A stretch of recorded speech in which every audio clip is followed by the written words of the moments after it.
I know what a lot of you might be thinking. Maybe a lot of people that have been around the channel for a long time might think that they don't need any help picking an independent bottling. To them, it's a very familiar concept, something that they're very confident in, and they're quite experienced with it too.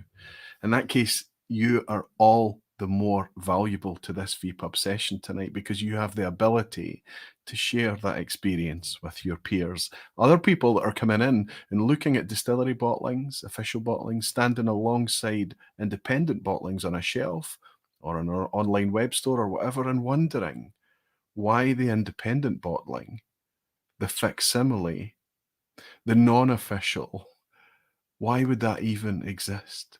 And why should it be something that they look at? That's what we're going to cover tonight. We're going to cover what independent bottles are, what we can do to help mitigate the risks involved in spending money on them. But more than anything, I want to use tonight's vPub to just celebrate the privilege, the absolute privilege that we have having independent bottlings there on the shelf as a choice in the first place. I'm surrounded by them tonight. We don't give it a lot of airtime in the vPub, so I'm looking forward to it. I'll see you all in a second.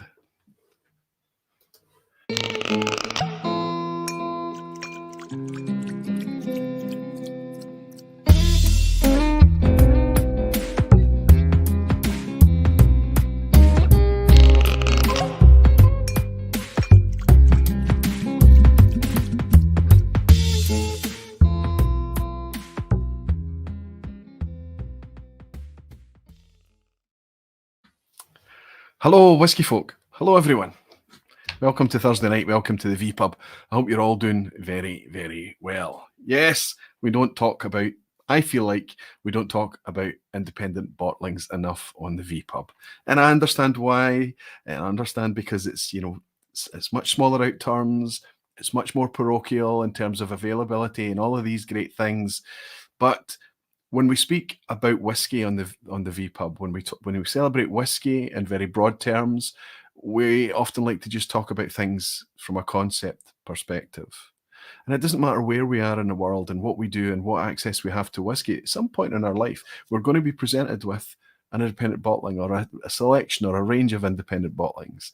And I think probably not just dedicate one vPub session to independence, but start to weave them into the mix much, much more, especially as the concept and the availability hopefully starts to become a wee bit more familiar to you and the community and everyone. But also, we need to be mindful in the vPub, I do, to try and remember that there are new folk coming in all the time. And, more than half of these new folk are going to be pretty comfortable with the concept of an independent bottling from the start, but not everyone.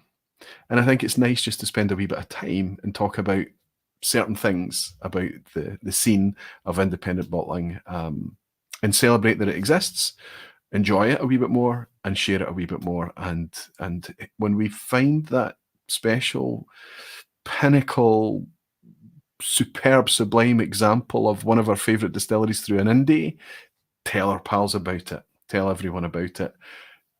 Today in 2024, we're pretty good at getting whiskey into each other's hands so we can all enjoy it together, even when it's pretty small out turns. Anyway, before we get into all of that, of course, I'm going to raise a wee glass to welcome you all first and foremost. Welcome to your Thursday night. Cheers. Strange scenario tonight. This is my third dram. I had a couple of drams earlier tonight. I got to hang out with Gregor and Chuck from Dramface because the three of us were invited onto the Inverurie Whiskey Shop YouTube channel. They call it A Blether With series, and they tonight had a blether with the Dramface team.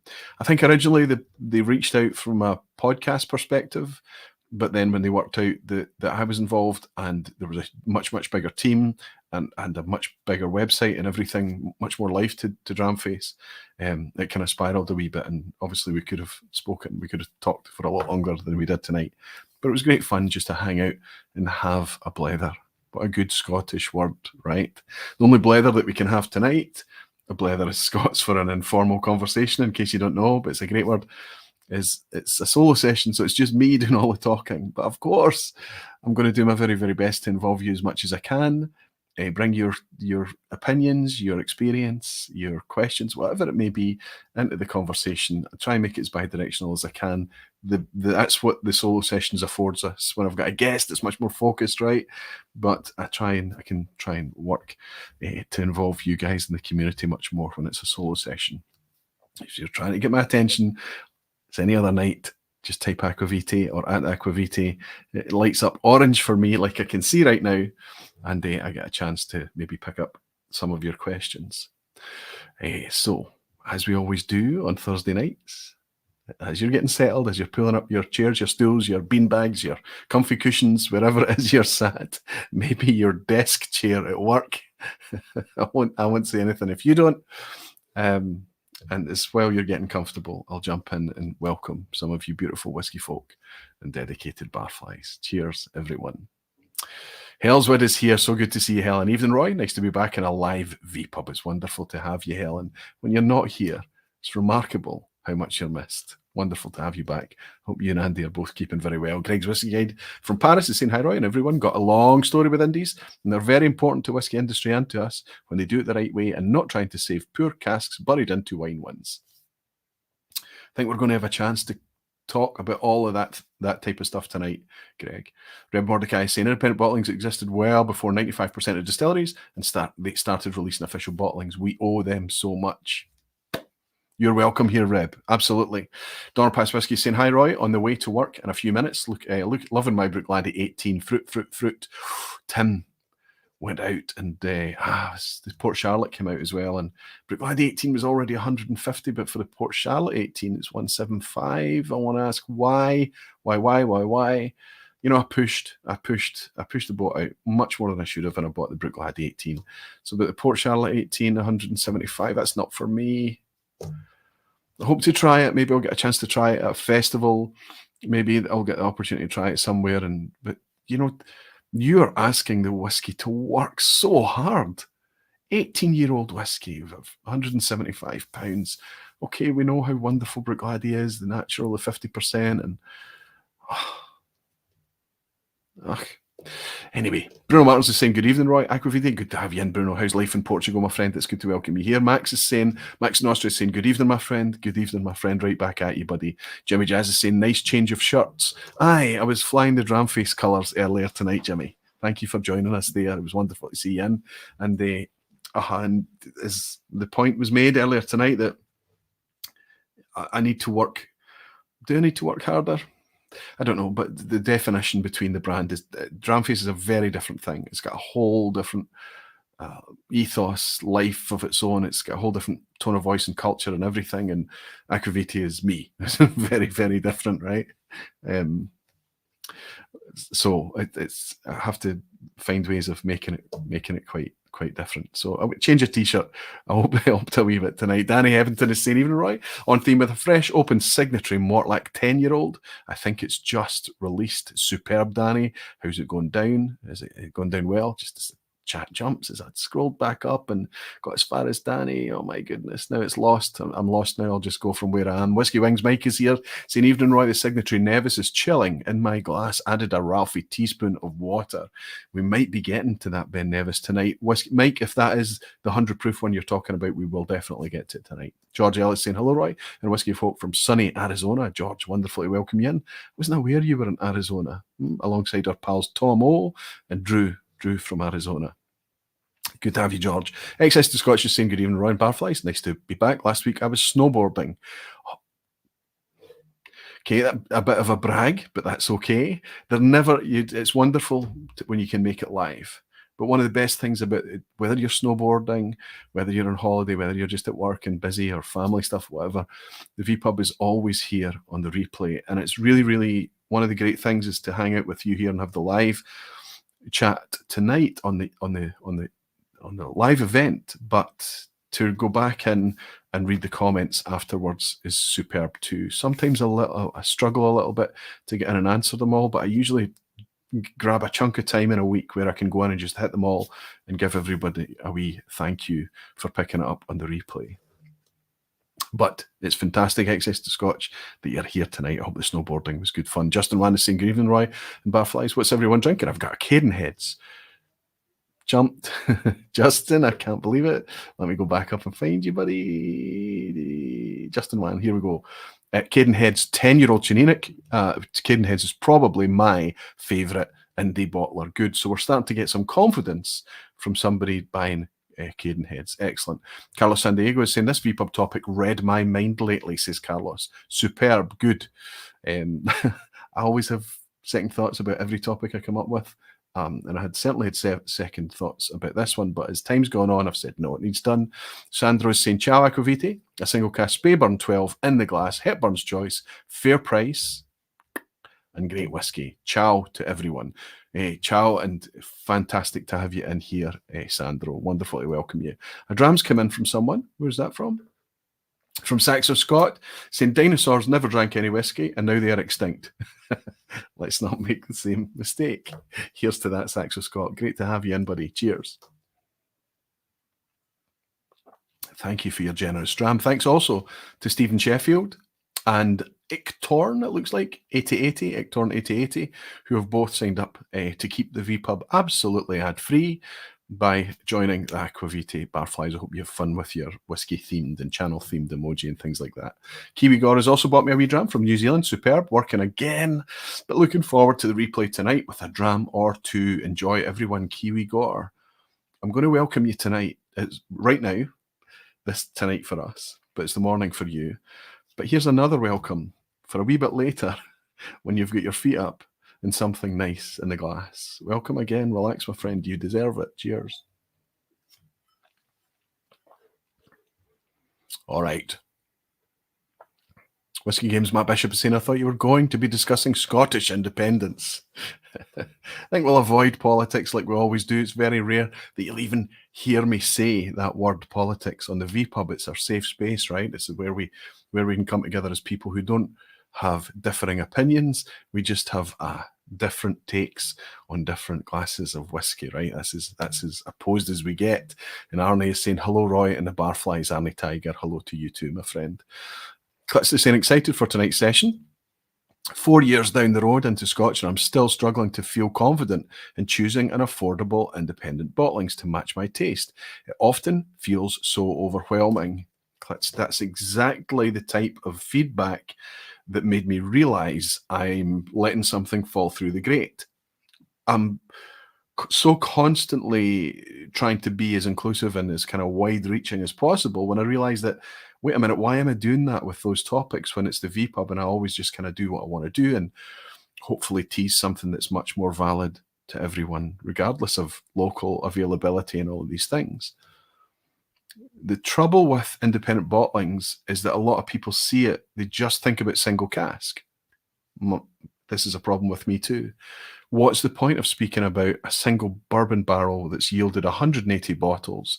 It goes on the shelf and it's gone and that's it. And if it's very unlikely that a group of people come together and enjoy that same whiskey, especially when it's over the airwaves, right? But that's not what it's all about. That bottle has yielded a nugget of experience that goes beyond that single cask. So there is validity in talking about these things, especially when I hear people like you coming in and feeling a little bit intimidated. You use the word overwhelming and intimidating, whatever it may be, just to break things down into bite-sized chunks and say, this is what indies are about. This is what they could potentially offer you. Gordon Fraser is here. Good to see you, Gordon. Good evening. Getting ready to start the long drive to Fife. See you there. He's going to the Fife Whisky Festival this weekend. It's on my list of things to talk about.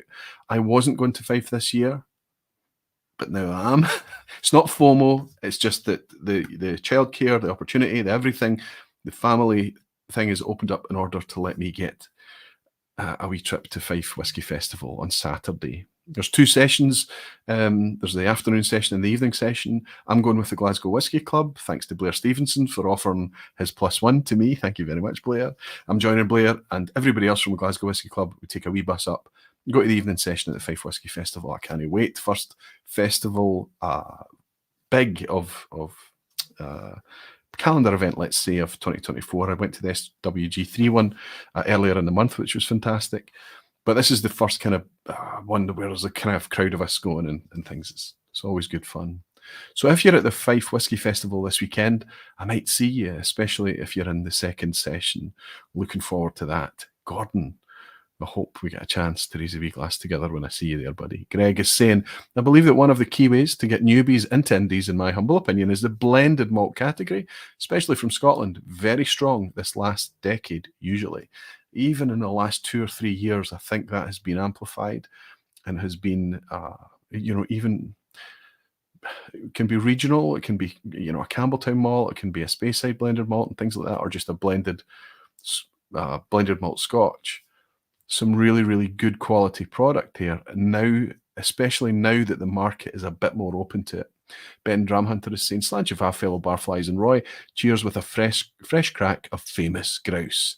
Ben, superb. Which famous grouse is that? Are you sitting here with a fresh crack of a standard one? Or have you gone for one of the more premium famous grouses here? Hope you're enjoying it, buddy. You've got your barfly glasses and everything up there. Welcome in, Ben.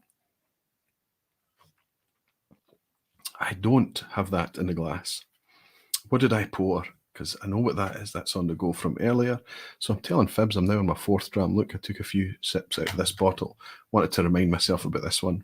But I remember what's in the glass now. And I'll share that with you momentarily. An Inverary Whisky Shop. So that's Mike, who hosted us earlier. Mike and Kat hosted Gregor, Chuck and myself for a wee dram face session. He said, I've really gone back to Fragrant Drops Ardmore rum cask. It took some time to open up, but I'm really enjoying it now. Fantastic. Independent bottler of Fragrant Drops, giving the bottle a wee bit of time to breathe, going back in for a don't judge it on the neck pour, giving it a second attempt. Mike, thoroughly enjoyed your company a wee bit earlier. Thank you for looking after us. Great to welcome you in to the crowd in the vPub.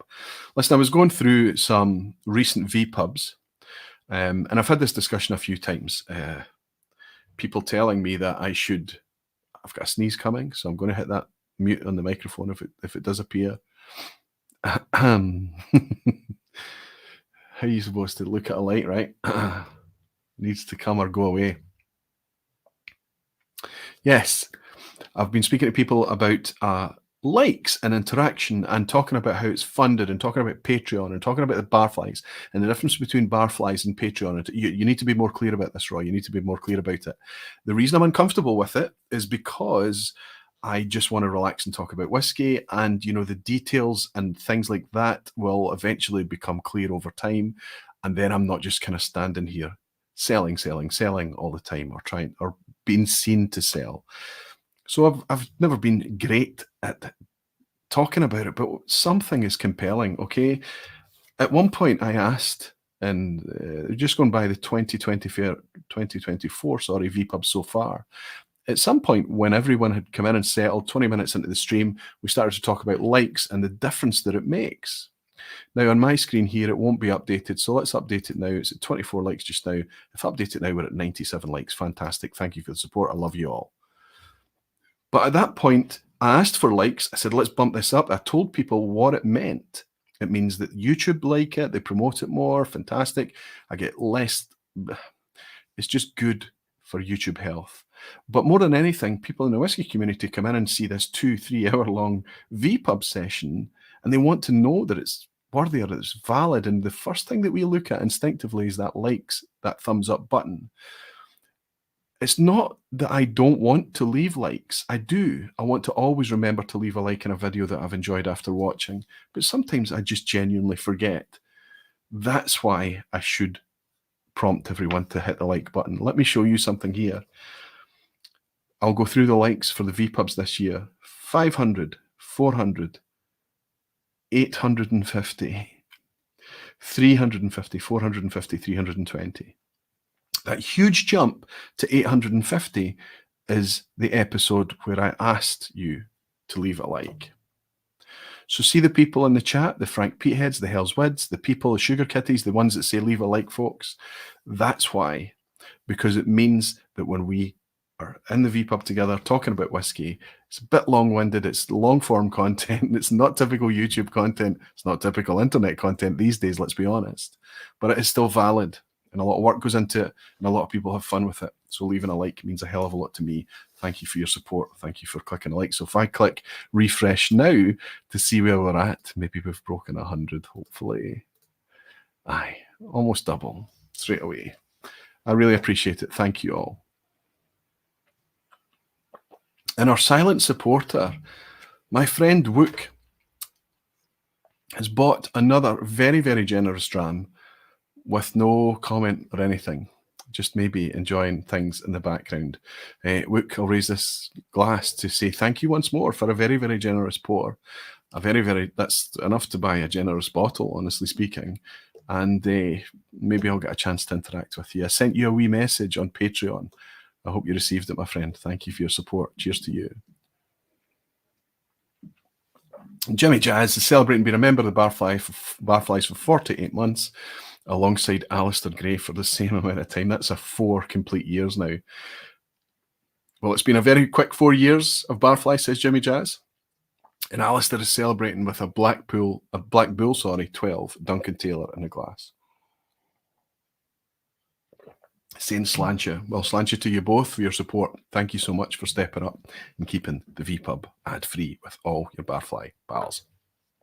Ryan Sutherland, good to see you in, Ryan. He's saying, the question is, what's the first table to hit 5? He's got his map already laid out. He's looking at it. It depends on whether you go in the front door, the downstairs or the upstairs at 5, right? It depends. You're going to have to work out what queue you're going to stand into. So funny. I tend to go to Inchdearney first and speak to Scott. Looking forward to speaking to Scott, seeing how things have been for the last year. Absolutely at Inchdearney. Super interesting things to come out there in the future too. But more than anything, Ryan, I'm looking forward to shaking your hand and giving you a big hug as well. Very good to see you, buddy. Excess to Scott just saying, sometimes I go through all the videos and give a like after the fact. Brilliant. Superb. It does make a difference, and it means a lot. Mark Finley's bought me a wee dram as well. Again, no comments, but are we celebrating a 1 for some reason? Maybe celebrating being around here for a year or something like that. Cheers, Mark. Cheers to you too. I've got a signature vintage Indie in the glass right now. I'll just ask you to look at the appearance of this. I don't know just how much that shows up. I've got some white paper in the background here so we can see the colour of that whiskey, because we're going to be commenting on that a wee bit later tonight as well. Quite enjoying this. It's very, very fragrant, perfumed, lemon fresh, lemongrass, and almost like an atomized, spritzed, slightly citric, but more kind of not citric, like zesty, more like sherbet, perfumed thing, like no other Macandu I've ever had. This is a 13-year-old, a 2007 vintage, bottled in 2021. So a good chance this has been open for at least a year, maybe a couple of years. But still a wee bit of liquid left, a little bit of life left in the bottle. And I went for something a wee bit lighter to start this evening, because when I poured this one, I realised that it was much peatier than I remembered, and we'll get to that in a wee minute too. Anyway, we're all getting in. We're settled now. Everybody's got their seat. They've got the dram and things. We're a good 20 odd minutes in, so we can just kick things off. Whiskey Games Matt is celebrating being a member for 47 months. I'm catching you up, he's saying. And Wook gifted 50 Barfly memberships. So if you want to try on the Barfly membership for a wee while, it's usually $1.99, but Wook's taking care of that for 50 of you. My goodness. My friend, you should be keeping your money for some of your whiskey purchases rather than spending it in here. But if Barflies can take advantage of that, that's very, very nice of you. I hope it goes down well. Thank you, Wook, for your generosity. I am Roy. I am a whiskey drinker. I'm a whiskey lover, a whiskey bother, a whiskey geek, a whiskey enthusiast, and I love whiskey. And I love that we have independent bottlings in whiskey. I love it. Love it. It's the proportion of how much I love independent bottlings versus what I actually talk about on the vPub is out of kilter. It needs to be addressed a wee bit. I've already talked about why that is, because so many of you there are no borders on the vPub, right? It's just we're everywhere across the planet. In some places, we have access to independent bottlings, and other places, not so much. We're even limited in the official distillery releases, the official bottlings, and availability there. So when it comes to indies, it can be a little bit threadbare. So it's always one of these topics that I'm a little bit reluctant to talk about. And in fact, it'll be interesting to see how the views on this vPub match up to the other vPubs that have gone out over the course of the last 3 or 4 months. That said, I don't chase views on this channel. I really don't. I always want to just talk about the things that interest me at that point in time, and the people that are interested by those topics will turn up. I think that the representation out there, the availabilities of indies, is not representative of the impact that they've had on Scotch whisky. Specifically, the majority of the night will be talking about single malt Scotch whisky. The impact is huge, to the point that I don't think I'm overstating it when I say, if it wasn't for some of the indies that I'm going to mention to you tonight, we would not have single malt Scotch as a category. We would not have the official distillery releases of single malt Scotch whisky that we have today. It is that critical to where we are today. Independents really were the torchbearers for a long, long time. Now, it's obviously gone beyond that now. They are now on the shelf alongside lots of selections from official bottlings. Does that diminish their validity when the official bottlings have stepped into that space? You would think when it comes to real estate, perhaps it becomes a bit competitive. But the more I get to enjoy whiskey, and the more definition is brought to me by independents, where official bottlings are trying to do something much more homogenized and larger scale, or something a bit more kind of curated, or if you want to be negative about it, maybe even you would use words like engineered and things, but you get my theme. Independents are stepping forward, incidentally betraying what's actually going on in different distilleries all over the country. And it's not a negative thing. It's utterly fascinating and compelling. MJ Rodden is here saying hello, Roy, and fellow barflies. Fantastic, MJ Rodden. So before I go into 6, 7, or 8 little topics that I've broken the session down to tonight to help us navigate through this, especially if you're watching the replay, I'm going to go into and do a wee bit of housekeeping first. I just need to mention 1 or 2 things, and then we'll just get right into it. I'll bring up a topic.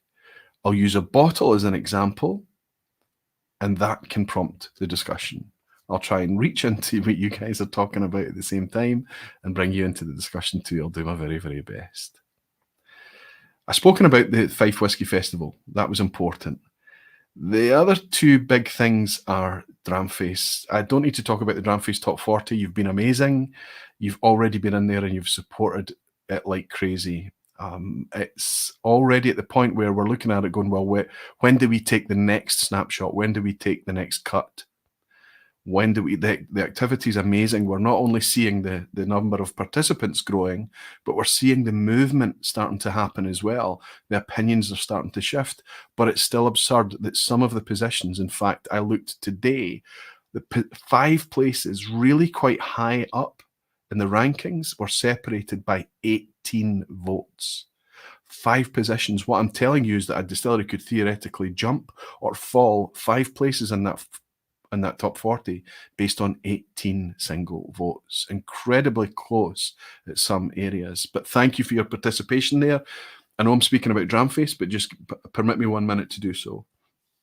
And at some point in the future, when it's appropriate, we'll take another snapshot and we'll let everybody know when that is. The Dramface podcast that you've all been screaming at me for the longest time. We've finally sat down. We've got a couple in the can. 1 is edited and already out there. Dramface members have it already. They're quite excited about that. Fantastic. Thank you. And it will go public on Saturday morning. Saturday morning, it will just go out through all your usual podcast services, where you listen to podcasts, Google, Apple, Spotify, Amazon, wherever you listen to your podcasts, you should be able to pick up the Dramface podcast there from the weekend. Thank you for your patience with it. And thanks to the Dramface team, and thanks to Gregor and everybody, Rob, Gordon, and Scotty for us all being able to get together at the same time, which is the hardest thing in order to pull it off. But it's just great fun. Hope you enjoy it too, but it's out there. And finally, I want to say thank you to everybody for last week. That was an experimental thing. Sport and the vPub, it's not a thing. And look at the viewing and interaction figures, it's down a wee bit, but that's okay. What I did manage to do through the support of the people that joined me was make a really, really fun vPub session last week. From inspiration taken from elsewhere, like so many of the vPub topics, other people doing a Six Nations theme, it was way more fun than I expected it to be. And the takeaways from it were much more interesting than I expected them to be too. No spoilers. If you've not watched last week's Six Nations of Whiskey, it was just great fun. It was great fun because of the people that participated. But if I can get people of that much fun every year, every other year or something, as per your requests, I will do my very, very best to bring it to you again. It was fabulous. Thank you. Okay. Cheers, everyone. Alice saying, that's my Saturday morning drive sorted. Superb, Al. You get to pick up the Dramface on the way. Excellent stuff. Mark Finlay saying, even around barflies, indies are where the real value and distillery character lies. We all gravitate to them eventually. I would agree with you, Mark, that it doesn't exclude us enjoying distillery bottlings. That's the great myth, right? What it does is it just adds colour to our palate, our whiskey enjoyment palate. And Road to Dram is got wee Dramface icons up there and saying, can't wait. Obviously, Alberto, you're excited to listen to the podcast. I know so many of you were. Took us a long time to get together this time. But it's about mood, moment, and availability, unfortunately, when you're trying to bring people together. Your presence on the Dramface show today was great, but not your Ben Romack sniper shot. I had to go for it. Just like I was sitting with two Ben Romacks in front of me. I thought, just like, go Ben Romack. Martin Fielder threw in the I'm a Distillery on that. We're talking about the Inverurie whiskey shop live stream that went out at 7:00 tonight. But no spoilers. Let's just leave it at that. Whiskey Wings is saying, I think that one will be a slow burner on stats, but will fly. Good session. That's right. And that's if we don't chase numbers, if we go for the best content that we can make, numbers be damned. I think that has to be the focus. That's the beauty of having support of you guys, of my patrons. I can just do what I like. Being independent is so freeing. Black Fen is saying, in my glass is an Armoric 10 sample bought as a result of last week's vPub. I can see why it did well in the blind challenge. Now, he's not giving away what he thinks of it, but he's saying he understands why it did well. Also, for once, Italy didn't lose through the weekend, so Gian is here. He was part of, him and Teresa participated last week. Thank you so much once more, Gian. He said, you need to wear Italy colours more often.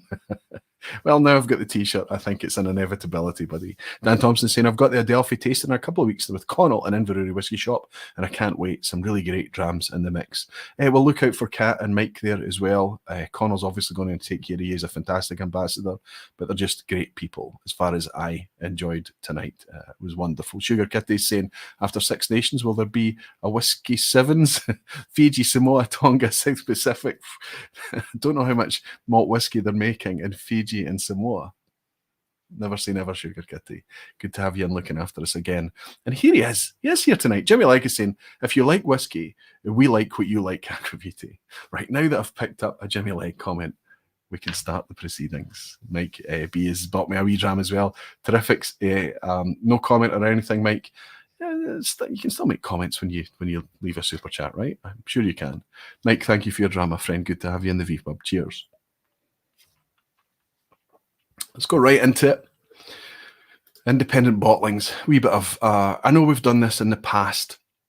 We've talked about why indies exist, and we don't need to dive into them in great detail, the reason, how they came into existence and things like that. But generally speaking, if we start things at a very broad brush, talk about the big four, the four most likely brands that you're going to see wherever you are across the planet, right? Even if you're in the Southern Hemisphere, if you're in the States, if you're in Asia and things, there's a good chance that you're going to happen across a Cadenheads bottling, a Signatory Vintage bottling, a Gordon and MacPhail bottling, and what's the other big one, the most obvious one? I have to, Signatory, Gordon and MacPhail, and of course, SMWS.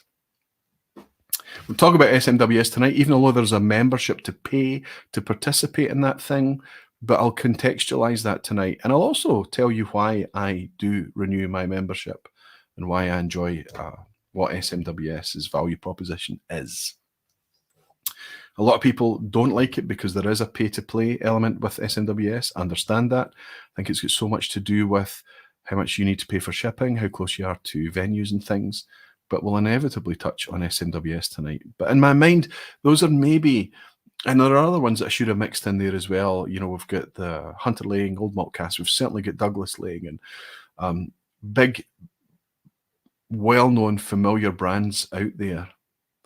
But I tried to pick what I saw from my perspective as the big four and consider their history, where they've come from and how they came to be. Cadenhead's the oldest, Gordon and MacPhail, also centuries or more than a century established, you know, really, really long time out there, some of the deepest stocks. Interesting announcement that came from them last year because of the difficulties that Indies are facing and the fact that they're migrating towards a distiller model with Ben Romack and obviously the Cairn distillery as well under Gordon and MacPhail. Things are changing. Things have always changed in Scotch whisky. Some things, most things are cyclical and they will come back around again. But right now we're seeing a pressure on whisky brought around by perceived value of how much a bottle of whisky is worth, how much a cask of whisky is worth. And it's way out of kilter right now. It's swung hard back in the other direction and it's gone a wee bit too far. And there's a lot of opportunistic people taking money while they can in whisky right now. And the pendulum will swing back again. But what that's meant is put a strain on supply for indies. Things are challenging right now, especially for the smaller indies that don't have agreements in place that span decades or longer. And to be honest with you, cask availability is an issue. And even when the casks are available, the prices that are being asked for those casks means that when it falls back to us as an independent bottling, it can be really quite challenging. That said, I've been shocked at some of the value and delicious experiences I've had very, very recently with indies. We'll hopefully have a chance to explore those tonight. As Reb Mordecai already said earlier tonight, indies selling single malt came before the distilleries selling single malt. Broad brush statement, generally speaking, that's what happened. Malt whisky wasn't really a thing, not even in the UK, domestically. Maybe it was a very local thing.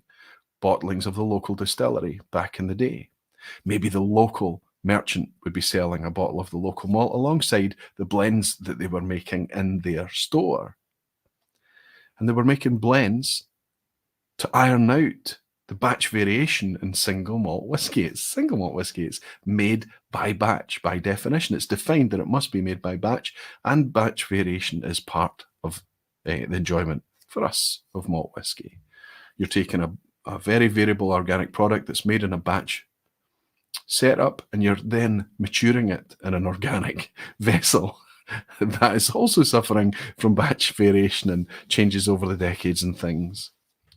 Anyway, local grocers would be taking these malts from all over the country and they would be blending them together in store, and they were selling blends. So malt whisky was always seen as an ingredient, something that made something else, that flavored or seasoned something else. But if you knew, you knew.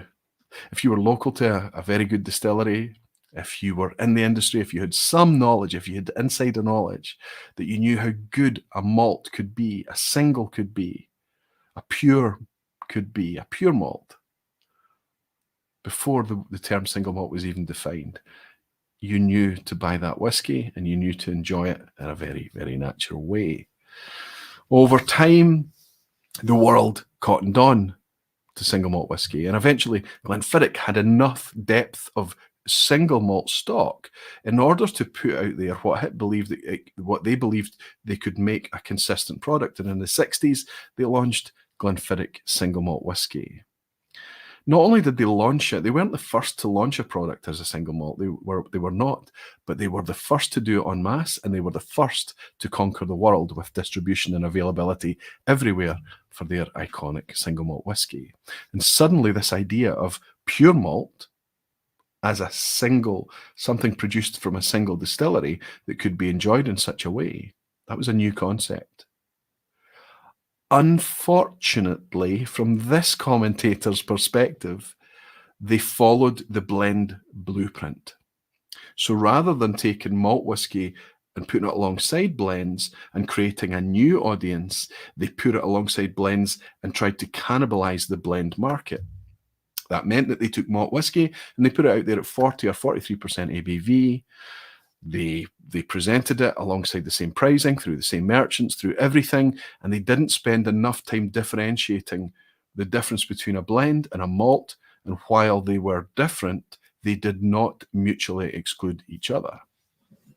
They just tried to sell whiskey to whiskey drinkers, or tried to sell spirits to spirits drinkers. My opinion, my take on this thing. So what happened is that over the years, you've had malt whiskey crowbarred into being something that it quite often doesn't want to be. It's made by a batch process. So to try and homogenize it into something that can be consistent, like Coca-Cola or whatever, is really quite difficult, and it doesn't want to do that often. If you reduce it below 46% or 45.7% ABV, all other measures being equal, you start to get issues with storage and transportation where the whiskey will cloud and things, and that's seen to the layman, understandably, as a defect. They don't want to touch cloudy whiskey or whiskey with chunks and things in it, right? So they had to chill filter. And then over the years, with different profiles changing in terms of the casks that were available and all sorts of other things happening, the whiskey started to change color. And so in order, they would have different practices and methods in place to preserve and match color, usually by vast scale blending. But when that wasn't available, maybe supercharging the cask through paxaret back in the day, or pajaret if you're Spanish. It's basically a really heavily reduced sherry syrup in order to recharge. It's putting the cask under pressure to rejuvenate the cask. That worked a treat, but it was deemed adding an additive, so it was cut. As long as 30 odd years ago now, it wasn't permitted anymore. But instead, in its place, it was permitted to add E150A caramel colouring, and how the industry ran with that. Why? Something that we're going to talk about tonight. Absolutely. We buy with our eyes. Dark whiskey sells. Dark whiskey sells. Dark whiskey, unfortunately, sells. Malt whiskey it's a new thing. It didn't actually gain any traction until, others joined. Glenmorangie came on board, and we started to see much wider distribution of brands like Laphroaig and Macallan and various others over the years. But in the 1990s, that's when things really took off. That's when we see the foundation of Scotch Malt Whisky Society itself. That's when we start to see the blossoming of Scotch whisky appreciation across the globe as a flavour thing, in a way that you might otherwise enjoy anything that you enjoy from a flavour perspective, such as wine. Fine wines specifically. That started in the 80s.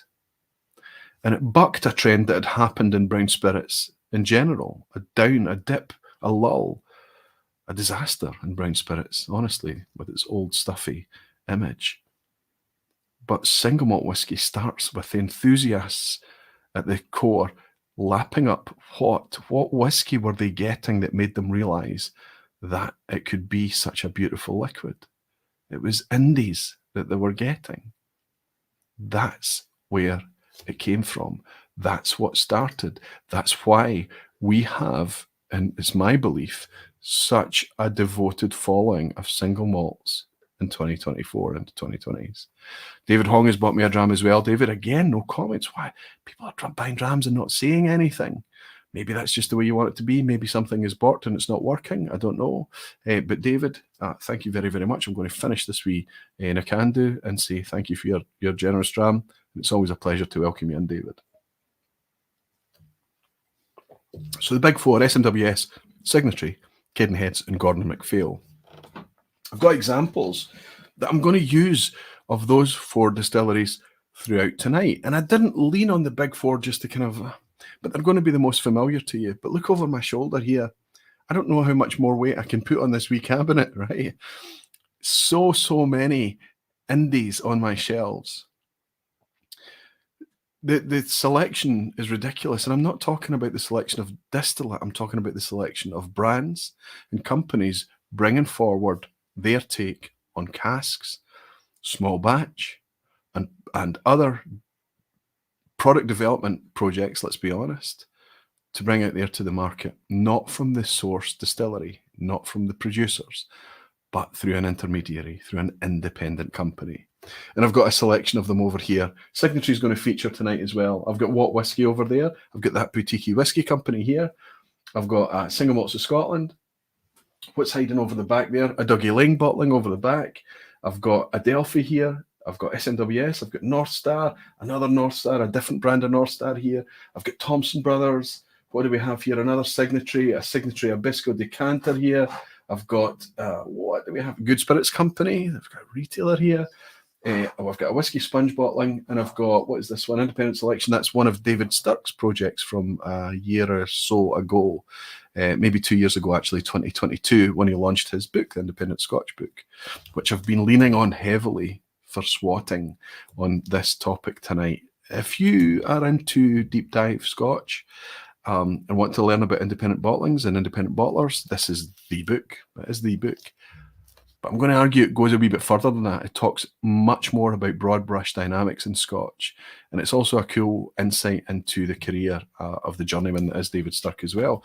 David was the English representative in the Six Nations last week, but him and I also did a really cool session last year on the vPub together. Great guy, lots of information, wonderful to talk to, easy to burn time discussing whiskey with. So you see, I've got so much here. And I've not even been able to. There's Charlton whiskies and things over there. There's just other independent bottlers all on these shelves that I've not been able to. It's just so much. So I'm going to focus on some just to talk about certain indie topics. And the goal of tonight is in the hope that anyone can walk into a place with a non-official bottling, pick it up and interpret the label and immediately have a gut feel, a reaction, and a level of confidence in whether they can choose to spend their money on the bottle and take up what's often a wee bit of a risk or not. Mike Molasses bought me a dram to say, tap, is this thing working? He's established that it is working, Mike. Should have done it myself, actually, right? Thank you, Mike. Thank you very much for stepping forward, buying me a dram to make sure the comment section is working. Cheers. Quite a difference, quite a step change in the dram there. Wow. Mark Winter is saying, these young distilleries who are doing it right feel like indie bottlers. Mark, I think you might have stolen what I was going to summarise in my kind of punchline, my full stop, my exclamation mark to the whole presentation tonight. But it's fine for you to bring up that observation and draw attention to the fact, absolutely. What's the motivation for such a thing? It's the enthusiasts. It's the people who are passionate, the people who are going to love and shout and share and all of that stuff. And Greg's Whiskey Guide is saying, alas, David's book isn't available in France, but I mentioned it to La Maison du Whisky. You should import it. And they said they might consider it, to be fair. So David Sturck needs to get in touch with La Maison du and get it over to France. I think absolutely it's just a terrific book to add to the whiskey library. So let's move into the next thing that I want to talk about, indies and blurring definitions. Let's not get caught up tonight by me talking about official bottlings, independent bottlings, because I think the two lines in between, they don't completely overlap. I mean, there are kind of independent feeling things from the industry. Think of Flora and Fauna from Diageo, or the distillery series from Pernod Ricard, the wee 50 cl bottles that can be cracking whiskies that you buy from the distilleries and things. These are kind of like, but they're more kind of a boutique-y themed from official bottlings. But if you go to independent bottlings, they're really starting to blur definitions. I want to give you a couple of examples here. These things, I think, will make it quite obvious to you, and I forgot to pick one up. Think of Elixir and their Elements series, Elements of Isla, and their specifically their Port Asking series, okay? Now, Port Asking is always going to be a single malt, but you don't know. Often it's Caol but you don't know. Maybe it's going to be a Lafroig or a Bamor, a Bunnahabhain, a peated Bunnahabhain, something like that. It can potentially be something different. You just know through that Port Asking label that you're never going to get anything subpar. It's always going to be well chosen, well put together, solid, always pretty good value whiskey too. But it doesn't have the vibe or the feel of an independent bottling. It's a branded product. You feel like you're buying something from a producer, I would argue. Let me give you another example. Does this feel like an independent bottler to you? Now, just as an example, I'm holding up Compass Box's Orchard House and hoping that my camera will eventually work out that that's what I'm doing and give us a wee focus on it. But, you know, it can take its own sweet time. There eventually, here's the change in tone in my voice and it focuses. I think it does like to make fun of me at times. This feels to me every bit like an official product. But it's not. It's Compass Box is sourced whiskies. They're buying whiskey in from the producers and they're building their own product out of it. They're embracing batch by batch, but they're also trying to iron it out by making a consistent profile, a consistent style, almost echoing that grocer from the main street of your market town or village back in the 19th century, right? That every time you buy Orchard House, maybe the makeup, the ingredients have changed a little bit, but the flavour and the profile is going to be very, very similar at the hands of a crafted blender. They are still an independent bottler, but through that we have something that, to my mind, is much more like a brand. So when we talk about these things tonight, I'm not speaking about indies in contrast to official or vice versa. We need to remember that some of the things that we talk about, there is blurring of definitions too. Not all indies are single cask, 200 bottles and gone. They're covering everything now. Some indies are out there doing really quite large scale outturns of sourced whiskey. And it all adds to the mix in a positive way. Alistair McPhail is in celebrating being a member for 41 months, saying, found Roy during COVID lockdown. Joy, is that true, Alistair? Yeah, have we got the pandemic to thank for our friendship? That's amazing. It's great to have you here. Rick Johnson is shouting for a recycled review. Yes, I know. Still delinquent. We're almost there. I'm not saying that to tease Rick. I've just not got around to it yet. And I think there's a couple of really quite interesting bottles that are very close to polishing off tonight, maybe. That Compass Box is an example, but I think I've already reviewed the Compass Box Orchard House in the recycled review. Won't stop me doing that again, but anyway, yes, the recycled review. Noted. Thank you. So the definitions are definitely blurring between indie and official. We're even seeing producers collaborate with each other to concoct what would normally be the preserve of an independent bottling or an independent bottler. So it's interesting times. But I want to jump in and I want to cover, there's a couple of things that I want to, I think one of the secret weapons, the superpowers of an indie is to help us banish myths. Let's tackle the first one of those. Let's talk about age statements. Now, when there was pressure on stocks of single malt whiskey, what happened? It inevitably got younger. As it got younger, the industry was not confident putting young age statements on that bottle. They were not, because they are the industry and they're not. Independents, they're much more maverick, much more free, much more open, much more transparent. And they just went, no, we're just going to, if it's younger, it's younger. So I remember a really cool independent bottler, Karen Moore. I remember they went from having kind of teenage age statements. Suddenly they just started to have single digit age statements. At first, we were shocked and maybe surprised a wee bit, but once we understood the dynamics, we started to pick them up and sip them and enjoy them and go, oh my goodness, these are fabulous whiskies, despite the single-digit age statements. Then we have things like this. Now, there's a wee message written on this. You'll have to, this was a gift from Ralphie, actually. This was actually September 2019. So this bottle's been open for 5 years. Well, 4.5 years, let's say. This is my second bottle of this. I managed to get, this is the gift from him was the second bottle, I believe.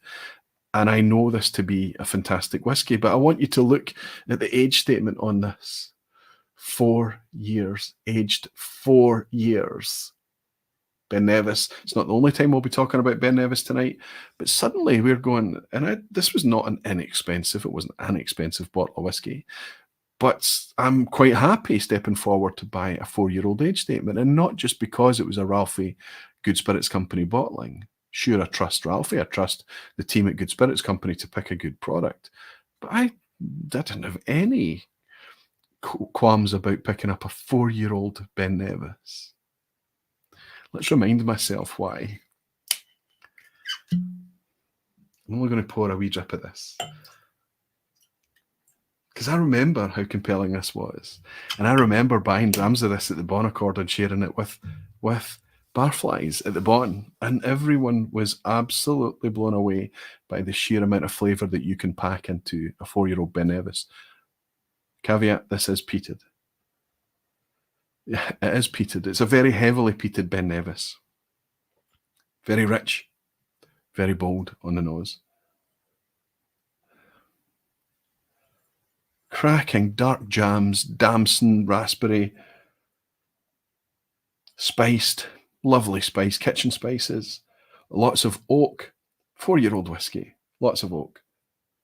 Cheers, everyone.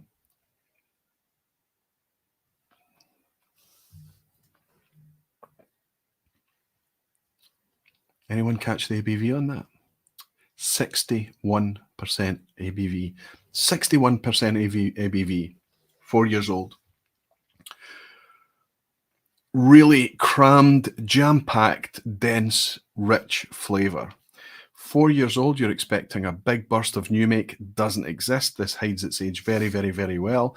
And don't consider that's because it's all about the cask. I remember inquiring about what the cask makeup was of this at the time, and I forget, but I feel like my memory tells me that it was ex-sherry, but maybe a rejuvenated sherry cask. I'm not sure. Maybe some of you have got intelligence of this bottle from back when it was released. But suddenly the Indies are teaching us we can relax about age statements. We can relax about single-digit age statement whiskies. Now, there were other kind of leading lights out there, like Billy Walker, who famously brought out the Healing at 8-year-old, a single-digit 8-year age statement on there. Sure, Diageo did follow, and they celebrated in 2016, I think, they celebrated their 200th year with an 8-year-old Lagavulin age statement, recalling an 8-year-old from the old days, and celebrating how, I think it was it Bernard, celebrated 8-year-old Lagavulin. But to put it into the zeitgeist, to put it in front of everyone, the Indies did that. The Indies made us comfortable with younger whiskies. And I think that took a lot of pressure off the industry in order for them to release younger whiskey, and in order for them to relax a wee bit more about concepts like non-age statement whiskey with younger elements going into it, for people to make a judgment based on flavour rather than based on label specs. Indies did that. Indies made us more comfortable with lower age statements. This is a crackingly fully flavoured whiskey for 4 years old. And I've got other examples there, 8, 7 years old, 9-year-old whiskies. Single-digit age statements that you just buy based on recommendation, experience, trust, value. You just you don't care that it's younger whiskies. Ian Graham is saying, don't forget the Wee Beastie. And eventually the Wee Beastie came along. And when would the Wee Beastie have been launched? 2019, I feel. No, 2020. I think Wee Beastie came along in lockdown. So maybe 2020. Ian, you're right, a wee bit later. 5-year-old age statement. Do you think that Ardbeg would have released a 5-year-old age statement if the landscape was only coloured with official bottlings? Not sure. Not sure. Philip Morris is saying it sounds punchy. I have to say this bottle has been opened a long time, Philip, as I've already admitted. This is very soft. 61% ABV. It's me and my palate, of course, as well. Caveat that. But it's quite soft. And Inverary Whisky Shop is saying Grinleys were a great indie bottler ahead of their time and bottled Glengarry, Tullibardine, and others at under 8 years old. Brilliant whiskey, but couldn't sell. Sadly, they are no more. But I think today, I wonder if they would be able to maybe flourish in today's market. If they're trying to sell young whiskey at the similar price or similar prospect against others on the shelf that's a higher age statement, I can see that being a hard sell, especially if you don't always have the environment, the opportunity in the moment to put liquid on lips, right? But you're evangelizing about it right now, Mike, so maybe that's all it might take in the future is for you to have a trusted customer base to come in and you can say, look at this, forget about the young age statement and enjoy it. Jimmy Legg is saying it's easier to release your younger peated whiskey, in my opinion. Took the words right out of my mouth, Jimmy. If you are someone who's loving peat and peaty flavours and that peaty punch, it manifests at a younger age. Of course it does. And as the years tick by, general broad brush statement to make here, but the peat, the phenols kind of decay, they become much more integrated, they become a much more softer experience. So if you know that somebody's really into big, peaty, bold flavours, then you're going to go for a younger whiskey. And it also means that it's tempting then to sell younger whiskey in a peated form. I would go one further and say there are exceptions and say things like that Ben Nevis, even if it was unpeated, I think would still be a compelling wee whiskey. As it stands, it's very, very peated, and it is quite compelling. Where did I go? Did I not move the order of this? I did. Okay. So I'm just checking myself because I realized the order I wanted to run in would have made a bit more sense. So as I look at these banners, I need to change the order and bring the next thing in because it fits nicely into this age statement thing. And I'm going to talk about the next inevitable thing. Probably some of you have been asking already. Okay, Roy, the age is going down. You know, there's maybe a bit less available. Official bottlings have started to stop releasing. What does that do to the value proposition? This is the biggest thing. If you walk into a shop, if you're browsing online, if you're just talking to your pals about whiskey and they've got an official bottling, let's imagine it's a 12-year-old and it's 60 quid. An official bottling from a distillery is £60. And then alongside it, you've got something with a similar age statement, 10, 11, 12, 13 years of that order, and it's 70 quid, 80 quid. Even if it's the same price or cheaper, you're looking at an official bottling alongside something that is not an official bottling and wondering, why would I put my money there? That was my thinking. Why would I? This is like a white label product against the lockup original from the distillery. It's like the original in a facsimile. It's like another take. It's like, why would I spend and why is it not much cheaper? And once upon a time, independent bottlings were, generally speaking, cheaper. That's not the case today. It's just the dynamics of the market. I thought about that, and it often meant that I was buying the official bottling over the indie. And for where I was in my journey, that was fine. That's okay. I'll get to know the distillery through the official bottling, how they portray their product, the best product they can put together. We hear from their deep stocks and based on market definitions and everything else. That's the official bottling. Over time, I started to understand a completely different value proposition from an indie.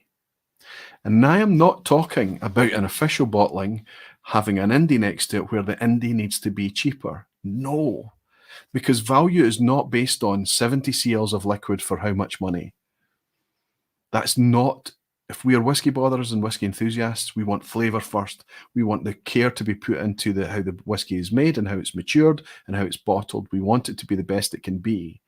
So we have to measure value based on the experience of the liquid. I'm going to give you an example or two tonight, and it may be that we open both of these throughout the course of tonight. I don't know. Let's wait and see. But I pay SMWS for my membership because I'm a short train ride away from the vaults in Leith and Queen Street in Edinburgh. But I'm an even shorter train ride from Bath Street in Glasgow. I've got 3 cracking venues very close to me. It's been a while since I've not been to Leith since the refurb, but I've got venues close to me. That gives me an incentive because I've got a nice place to meet whiskey folk, drink whiskey, enjoy a bit of nice company and food and beers and whatever. It's a nice spot to go. Not everyone has that. And I also can order and collect. I can buy straight from the venues as well and take the bottle home with me. It's a different value prospect to me. So, and also I tend to buy when they offer me a discount on my membership too. It's not a favour to me, as I'm talking about the type of discounts and memberships that goes out to everyone. A lot of criticism is thrown at SMWS for a lack of value and how things have changed and they're not as good as they used to be. Don't you find that there's a lot of tracking with the general feedback that the whiskey industry gets generally? It's life, you know. Volvos are not as good as they used to be. I don't know. British Airways are not as good as they used to be. Right? We have this kind of fight in our minds all the time where we're trying to work out if things have genuinely got worse or if it's nostalgia making it seem like that. Anyway, that's certainly prevalent in whiskey too. I still get a lot of good value out of SMWS. I want to give you an example here. If you have joined me in Bath Street in recent months, there was a whiskey I was pouring for you, and it was replaced because it was such a good bottle to have. And I loved pouring it for people that came in, and I was glad that it seemed to fly under the radar and nobody seemed to know about it. And it lasted there for a long time, to the point that I went into the SMWS in Bath Street this very week and bought another bottle, not for the keep, to keep at Bath Street, but to bring home for me. And I want to show you the specs on this. This is a 15-year-old Speyside whiskey from a vintage of 2004, right up my street. Look at the cask on that, refill ex bourbon barrel. 44129. Am I giving anything away if I tell you that Distillery 44 is Craigellachie? It's not the best name, I think. Muscle Sprouts is quite off-putting. Muscle Sprouts, I don't know why they've chosen to put the word sprouts in there. My camera is being my camera again. But don't let the name put you off. Consider this is a 15-year-old Speyside whiskey. If you know that 44 is Craigellachie, already I'm starting to feel a wee bit confident with this bottle. A distillery I'm confident in, I like and enjoy. A 15-year age statement. The cask that I would love to seek out if everything else was available. I mean, 15-year, the sweet spot and refill ex bourbon, that sounds perfect to me. Price. I want you to type in the chat right now, based on 2024 pricing, how much you're expecting to pay for a cask strength Craigellachie at 15 years old. Please type it in right now. This is 55.6% ABV. And I'll try and describe what I've been able to share with you in Bath Street if I've been able to meet you and welcome you there. This is the whiskey I would have been pouring for you. Lovely fruity. Some light lemons, sharp tannic, zesty, sorry, not tannic, zesty lemon. But there's a sweetness here. There's a kind of clementine, kind of maybe a tinned citrus, almost sweeter, juicy citrus note too. It's definitely malty, and I'll go a wee bit further and suggest that there's even a wee bit of wax in this, white candle wax, that type of thing. Clean, waxy. Also a wee bit of outdoor freshness, outdoor linen, outdoor summer breeze type thing. Fresh, fruity, light. But that waxy note gives something away that you only experience on the palate.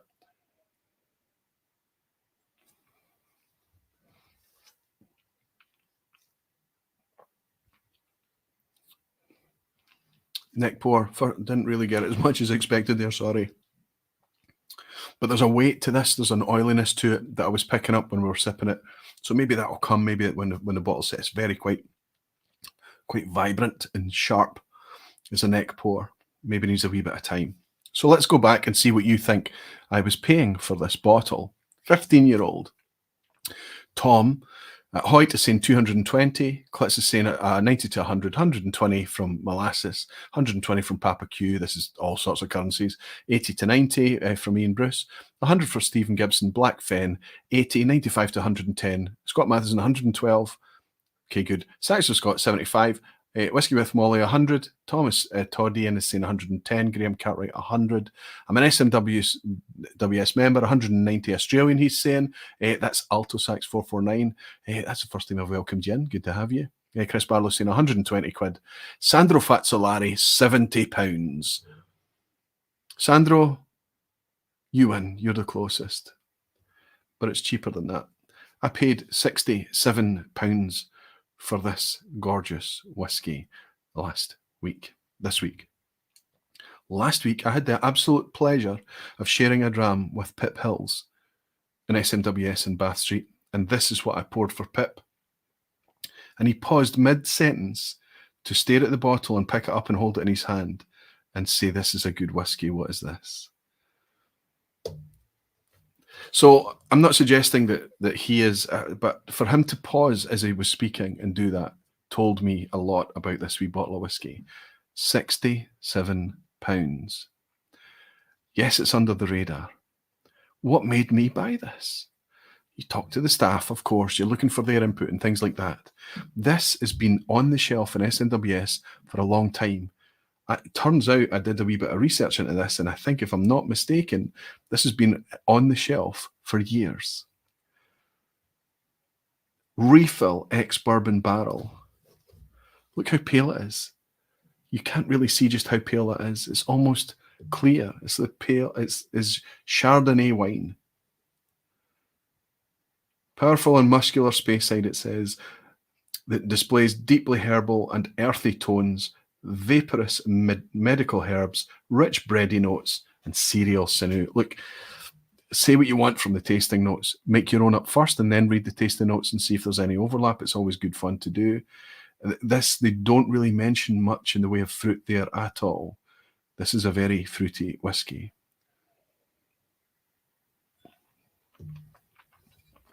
Specifically, sweet orange, sweet citrus. £67 for a 15-year-old Craigellachie. Now, we know that's close to the price you're paying. I mean, 13-year-old Craigellachie is up in the 50s now, right? Official bottling at 46%, not cask strength. 17-year-old Craigellachie, I think that's up close to £100 now. Everybody overshot. I expected fully that that's what you would think. Because of the nature of independent bottling, because of the way that they go about doing their thing, because this is only 206 bottles of this, right, of which this is potentially my third, there's not a lot of it around. But there's a lot of this profile, there's a lot of this style, there's a lot of Craigellachie, there's a lot of distilleries like this, there's a lot of these refill barrels out there that people are ignoring because they want something that's this color, or, my goodness, something that's this color, or something that's this color. This is part of a new series. Since we're talking about value, come on, camera, help me out here. This is the 100 Proof series from Signatory Vintage. Really quite minimalist presentation on the bottle. It's a tall round with a standard label on it, but I actually love when I got to hold this in my hand, and this is very pretty to look at as aesthetic presentation. Yes, it probably helps with that dark copper, that mahogany colour of whiskey behind the label. But we've got a nice metallic gold flourish here, and we've got some pretty front and centre, straight to the point packaging. The distillery, 100 proof, age statement on there, non-chill filtered, and no added colour. Fantastic. Let's talk about value here.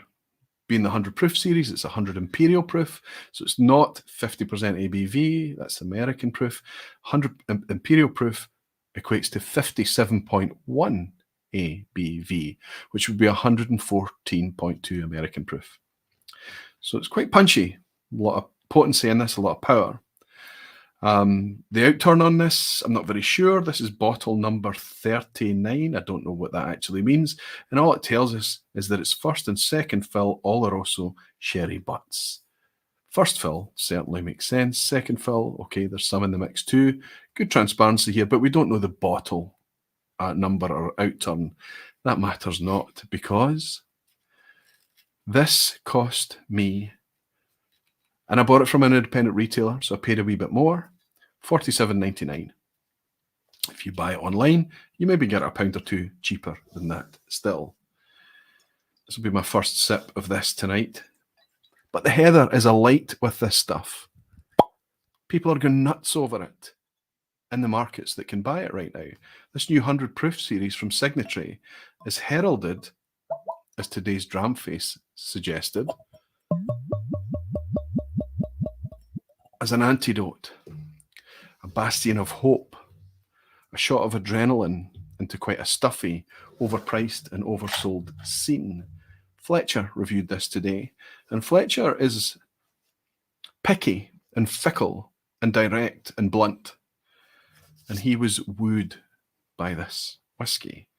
So I'm already probably wanting to like this, but I'll do my best to be honest with you. Regardless of the dram face review by Fletcher today, I already want to like this because of the utter honesty and the fairness here. £45 to £48 for 57.1% ABV whiskey. And that price covers an entire range. Over here, I couldn't help myself but pick up the Glentochers as well, an 11-year-old Glentochers. Okay, it's also from a sherry butt, but I'm losing the chat here. Catch up.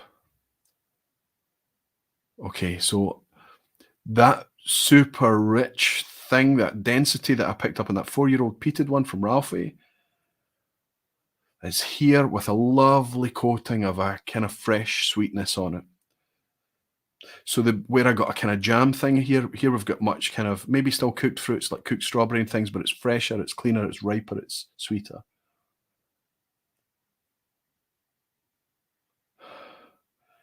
So you're kind of looking for, in this style of whiskey, you kind of go searching for the same notes every time. It's kind of hard to draw yourself away. So I'm looking for tobacco, but this is a brighter thing. This is a cleaner thing.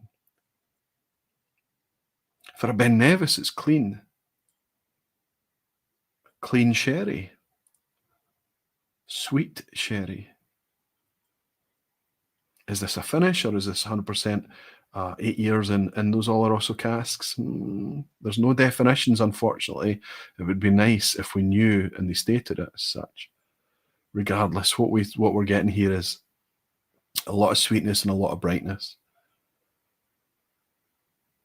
A lot of fruit.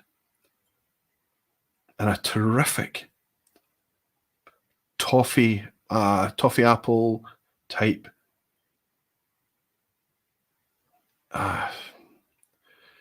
an appealing sweetness that is not sickly. Maybe even fudge. Cheers, everyone. Let's hope my 47 quid was well spent.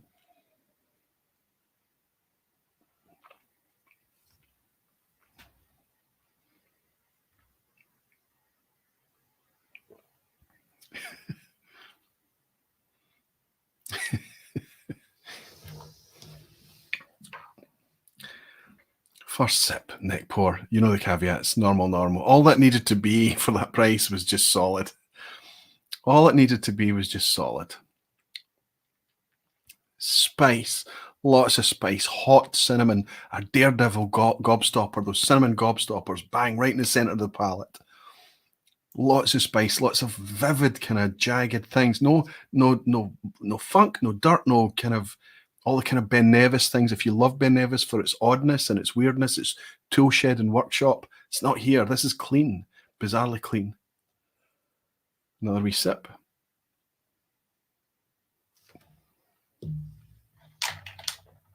Let's try and burst this open a wee bit as well with a wee drop of water in it. Oh, it's not thick, it's not viscous, but it's not thin either. Just a few drops of water in this. See what we can do to kind of crack open some of the... I think I've just amped a bit of spice, a bit of nip to it, rather than... Maybe need to leave it sitting for a wee minute. Kind of indulge me here, a wee bit of shoe polish. You know, if you've got a container in your house where you store the shoe polish, and eventually just kind of, you have this homogenized kind of shoe polish and cloths and brush type smell when you pop open the container. It's got that, but it's not a solvent or a cleaning product type thing. It's just that it's almost like a leathery or a treated leather type thing. But I don't want to take you in a dirty direction. This is a clean sherry cask.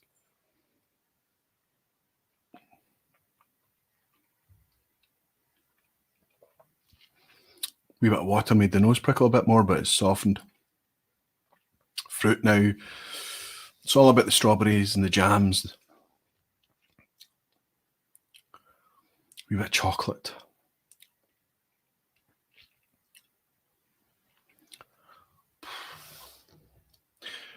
I apologise. I know that this is a big outturn. The intention is for this to reach far and wide. Big in the scale of signatory vintage outturns, but it might not be where it needs to be for you right now.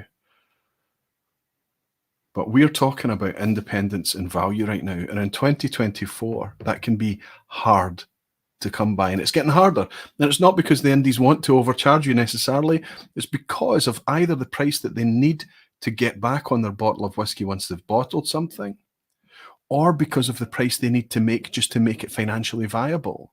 Because of the value or the perceived value of that cask of whiskey. In order for that to make it into a bottle and make it onto a shelf so that you and I can buy it, they need to get their money out of it.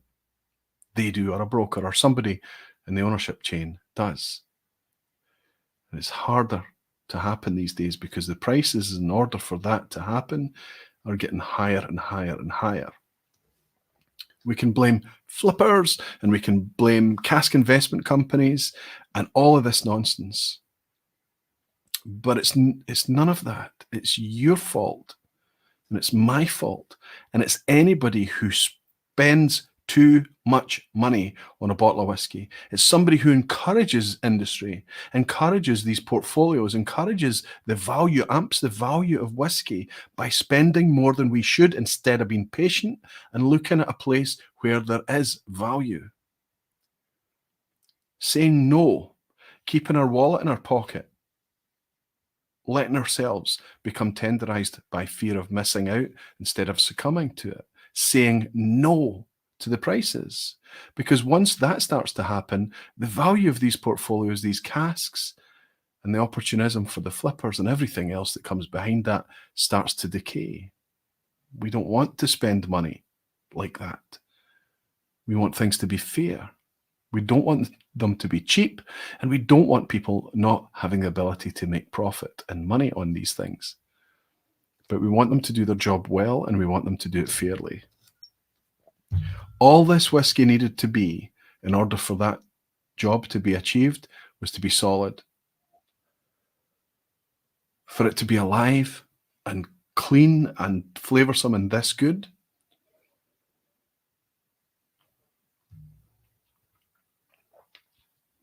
don't think that Signatory have taken their lesser casks and put them out there as a 100 proof series to give us some cheap whiskey. I suspect that what's happening at Signatory is leveraging the ability to do what very few can do. and give us an antidote. Give us something that is not typical out there right now. Give us a fair product, a fair price to keep the drinkers engaged, and their thinking is a long-term thought rather than making money now and today, skinning as much as they possibly can. They're thinking about the health of their business, maybe, if I'm naive or optimistic, the health of whiskey in its long term. I think that's what these are about. My goodness, this is so good. I'm tempted to open that 11-year-old Glentalkers as well. Have a wee read at Fletch's piece. I am not Fletch. You know, Fletch is a writer on Dramface. You can read his language and you know that I am not him. He scored this loudly on Dramface today. And I see exactly where you're coming from. Cheers, Fletch. I need to read his tasting notes again. I didn't expect it to be this fruity and clean. I expected something a wee bit kind of more, I don't know, sherry, old school. Because of Ben Nevis making me think of old school, probably. Old school sherry cask. Just terrific. And look at the contrast with this. Craig, now the Craigellachie's gone all kind of oil, lemon oil. Where I was getting that waxy thing earlier, it's just gone a kind of oily note.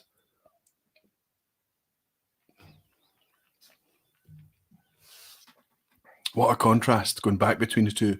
Okay, and then when he brings that mouthfeel into the discussion too as well, where that Craigellachie's got this lovely coating thing that just sits there and clings. That's what gives the Ben Nevis that slightly spiky, more grippy, jaggy type mouthfeel. Amazing. Have any of you had experience with the new 100 proof series from Signatory? Are you getting the same buzz from it as I just did? Well, FOMO exists for me. However, Falscraft is saying, I cannot afford it. I am a whiskey lover on a budget. I love distilleries who respect that, but indies are a must for me. So Falscraft Klaus in Germany is getting his value from there, and I've had the pleasure of enjoying drams in Germany with Klaus as well. And we know that when we're in Limburg and things, it's kind of there are official bottlings there, lots of them, lots of official bottlings there, but it is kind of a wee bit of a celebration of a side of whiskey that I think I'm maybe going to flourish and finish on tonight. Sachin is saying Armagnac is very good value at the moment, and it's a great alternative. What we're starting to see from some indies, because, and this is where Scotch whisky needs to focus, because of the lack of casks at decent prices right now in Scotch whisky, independent bottlers are doing what independent bottlers have always done best. They're being creative. In order to bolster and bring as much value to their outturns as they can, they're reaching into cognacs and armagnacs and rum and other, as you say, Sachin, alternatives. Fantastic. We love it. We love to diversify our palate, build up our flavour libraries and reference points, and experience other spirits outside of whiskey, even if it just reassures us that we're in the right lane enjoying our Scotch whisky or single malt whisky or bourbon whisky, whatever it may be. But let me ask you what that's doing. That is tearing Scotch whisky drinkers vocal, enthused, invested, active, militant Scotch whisky drinkers away from drinking their malt whiskies and making them see light elsewhere. What's that doing to the health, the long-term health and the future of whiskey? If there's truth in it, and if cognac and armagnac and rums and all of these other spirits are genuine alternatives, flavour, sharing experiences, Scotch whisky is pricing itself out of its own space because of other parties. Please don't pay over the odds. Pay what's fair. Pay where everyone is allowed to make some money out of it. Anyway, we need to move on. This is an interesting one, and I get to pour a couple of... I'm just going to pour one. a cracking whiskey to talk about the next thing. We're going to talk about ABV up next. Mark Finlay is saying the signatory Buna Stoisha 100 proof is just sublime. Okay, so that's in the newest outturn alongside the Glentalkers and the Ben Nevis. The Stoisha was out there. I think they're all the same price. I'm pretty sure they're all the same price. I'm interested to see what other people are thinking about it. Stoisha, that's going to be a peated Buna as well. Quite interesting. Mark, it's nice to welcome you in. I wonder if that's the first time I've welcomed you. I hope it's not. Cesare the Fly, Mucha is in, celebrating being a member for the Barflies for 10 months, saying, hi Roy Aquavite. I drink today, Port Charlotte 10, my favourite. Good for you, buddy. Good for you. There aren't a lot of Brookladdies and Port Charlottes available on the indie market right now, which I think is a mistake, especially given what gave birth to Brookladdie, you know, that Murray McDavid thing, them got in there. I think they should have been a lot more open-minded and a lot more aware of what the independents could potentially do for them. Maybe I'm being a wee bit rude there. Maybe they were. Maybe they did. But today, certainly, I think it'd be nice for some more Brookladdies and Port Charlottes and Octomores to make it into the hands of creative independent companies. I think it'd be fantastic. Justin Wan's gifted out an Aquavite membership to somebody. Thank you very much, Justin, for your generosity. It's good to see all the sharing going on tonight. But the next topic that I'm going to discuss when it comes to indies is ABV. Specifically, I want to talk about natural ABV versus reduced ABV. And this is where it gets really quite geeky. But bear with me on this. I think it makes a difference. I think it really does make a difference. I've actually just, something has popped into my head right now. Okay. I was at, as you know, I managed to visit Springbank a couple of times last year. One of the times was the whiskey school. Both times I was able to walk up to a very special spot in the warehouse there. Anybody that knows where, if you look down at your feet and the number 23 is painted on the ground, you'll know you're in a good spot. And I was able to sample really quite magical whiskies in a magical spot. The magic sauce, all the ingredients are there for it to be perfect, okay? We're already invested. We love it. We are in. One of the whiskies that we tried was a 32-year-old Springbank, but it was down at 41% ABV, very, very low ABV, to the point that they had taken what was left in the cask out of the cask and they had bottled it because they wanted to preserve the ABV. They don't want it to drop much lower. They certainly don't want it to drop below 40% ABV, and then they can't even tell you that it's whiskey that you're sipping anymore under SWA guidelines, or under the definitions, actually. So they bottled it. 41% ABV. Peter Lee's in. He's bought me a dram. He's saying it's our ambassador's birthday on Saturday. Oh my goodness, our own ambassador. Can we wish Alistair McPhail a happy birthday and raise a dram for him? Denise is looking forward to Fife. It'd be a pleasure. I tell you what, if it's Alistair McPhail's birthday on Saturday, I'm going to pour something really quite nice. I've got a couple of SMWSs here, both from the same distillery. I'm just going to hold them up as an example to you. This is a 27-year-old. I'm going to throw it right up to the camera and I hope that it works out and it focuses. Look at that, 44.9% ABV. Wait a minute, I thought SMWS did everything at cask strength. Here's another one here, and this is the one I'm going to pour since it's Alistair McPhail's birthday. This is a 30-year-old, and it is at 43.2%. What's happening here? They're both from Distillery 115, both from the same distillery. One of my wee guilty pleasures, one of my favourites. My wife bought this bottle for me for my birthday. After I picked one up at half price on sale at SMWS, this 30-year-old whiskey, the first bottle, thanks to Sevi, well, heads up from Sevi, I got this for £115. My wife had to pay quite a bit more, I suspect, to replace it. I loved it so much. This is now my second bottle of this. I'll tell you all about it after I've raised a glass to our ambassador, Alistair McPhail, I hope Saturday brings you the happiest of birthday, my friends. Many happy returns. Cheers to you, buddy. Mm. It's so good. It's so good.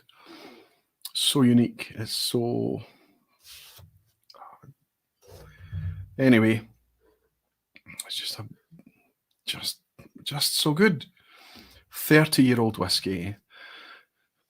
My point when I talk about this is when we talk about alcohol strength. When you venture into indies, because it's single cask, because it's small batch, because it's cask strength, because it's batch strength, because it's 100 proof, all of these things, the ABVs all tend to be really, really high, and it lends itself to that. Look at the 4-year-old Ben Nevis, a port tonight is 61% ABV, high ABV, high ABV, high ABV. Suddenly, like I remember a Bunnahabhain from Good Spirits Company, maybe 5-6 years ago, maybe longer, 7 years ago. If I had to go from memory, I think it was 28 or 27 years old. It was very, very mature. And it was below 41% ABV. It was 40 point something. It was at the point where they literally had to bottle it. But it was absolutely gorgeous. It was sublime. Terrific liquid, and every time I recall it in my memory, it's better. I never owned a bottle of it, but the whiskey of my pal did. Why am I raving about 43.2% ABV whiskies, 44% ABV whiskies, the Springbank 41% and under, the Bunnahabhain 41% and Roy, you always go on about 46% and above, 46% and above, 46% and above. Yes. What I'm doing when I talk about 46% and above, and what independent bottlers have taught me, is that there is a difference between ABV that's reduced and natural cask strength ABV, regardless of what that ABV is. It's because of where it's been stored, the integrity of the cask, the amount of years it's been in that cask, in that spot.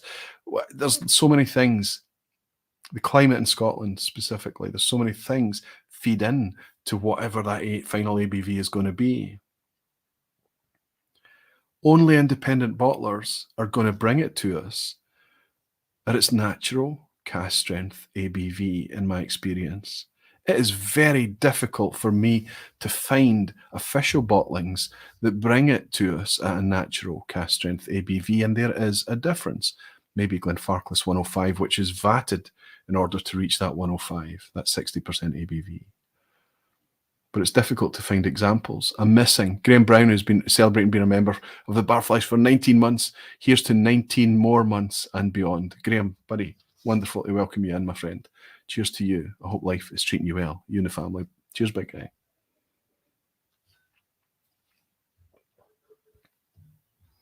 Dancing Midgie Photography is in. Glenn Ustar. So wonderful to welcome you back to the vPub. Falsgraf is saying cask strength 40% is definitely no problem, but it has to be natural cask strength. And Jimmy Legg is saying Ben Romack cask strength. Aye, fair enough. Jimmy, you're absolutely spot on. And it doesn't matter where it is, whether it's 53, 52, 54%, or all the way up to 59, 50, 60%. Spot on. Natural cask strength somehow is different.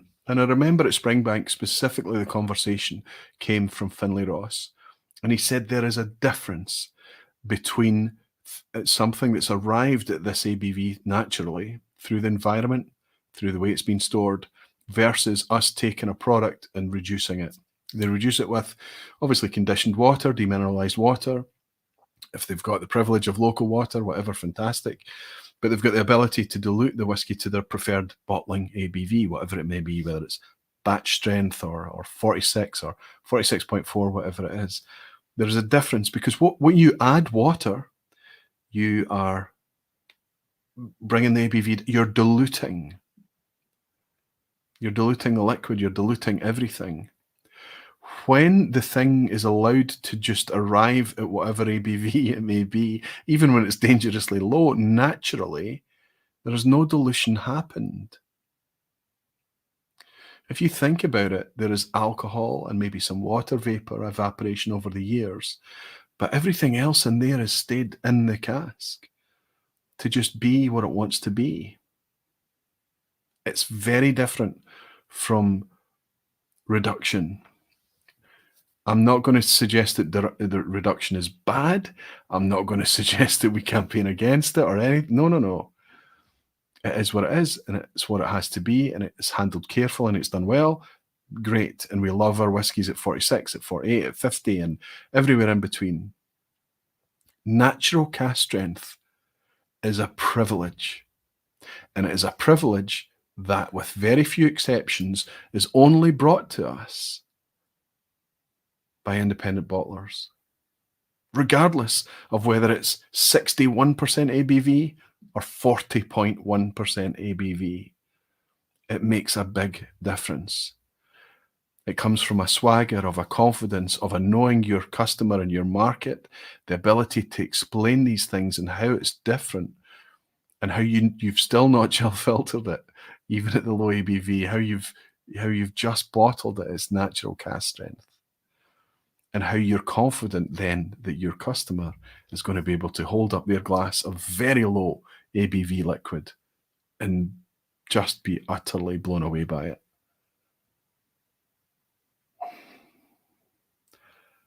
This remains one of the best whiskies I have in this whole entire whiskey space.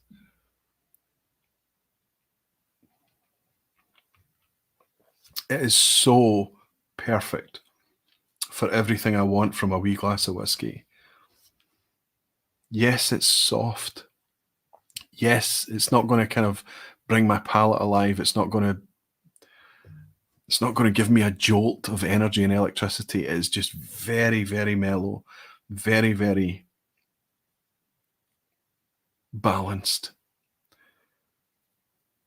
But it's also completely together and difficult to articulate, honestly speaking. Wook, what are you doing, my friend? Please stop. It's in euros. So I need to work out what country you're from. Try and ask you to. Aha. Thank you very much for your generosity. I don't want to be rude. You're too generous, and it'd be nice to know what you're picking up from this, my friend, what you're enjoying. Cheers to you, Wook. Thank you for your generosity. Cheers. Now I'm going to have to pour another one. So we've been positive. It's time to throw a wee bit of critique at our independent friends. But this critique is also going to have coverage on on official bottlings as well, distillery bottlings. I think need to take something from this too. And this is not Roy speaking. This is not Aquaviti. This is my community telling me that we are all getting a wee bit tired. It's been happening for years. But I think it's worse right now. I think it's exacerbated in recent years. We're getting a bit tired by finishing. So much finishing. Finish. Let's put a couple of things out there. Let's demystify what finishing actually is. Acing. What was it that the Brooklady team, Mark Rennie and things called it back in the day? It was like advanced cask evolution or accelerated cask evolution, or I can't remember. Acing they called it and things, or double maturation, or whatever you want to call it. But basically what you're doing is you're leaving something in a cask for a number of years, and then you're going to take it out and you're going to put it in another cask for a finishing period in order to develop the flavors and add something to that whiskey and bring something to it, build layers and flavor on top of it and things like that. I understand it completely. I do. I also know that it sells the whiskey because there's clear definition to an eager market that want flavor definition. PX finish, red wine cask finish, Sauterne finish, golden beer cask finish. I get it. I do get it. I really do worry that what we're seeing, though, is a little bit too much variety for the sake of variety rather than focus on when something really works. And if it doesn't work, releasing it anyway, because the concept has already been carved out and carved into stone. Oh no, we said we'd do that, but it's not very good. Oh, what else are we going to do with it? Tell you what you're going to do with it. You're going to blend it into something else and make it into something good. Give it more time. Recask it again. Put it back into refill. Put it back into first fill bourbon. Whatever it is. There are too many things coming out onto the market today just for the sake of variety. And this is something that does affect indies.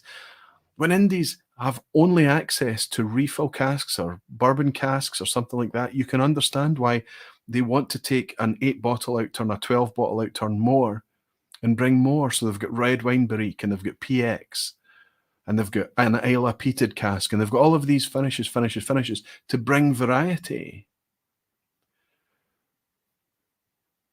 I think you build quality, it doesn't matter what the label says, it doesn't matter what goes into that bottle, quality has gone first. We shouldn't care that it's all refill, that it's all ex-bourbon, that this is an entire refill sherry butt outturn this time around. We need to go on quality rather than variety first.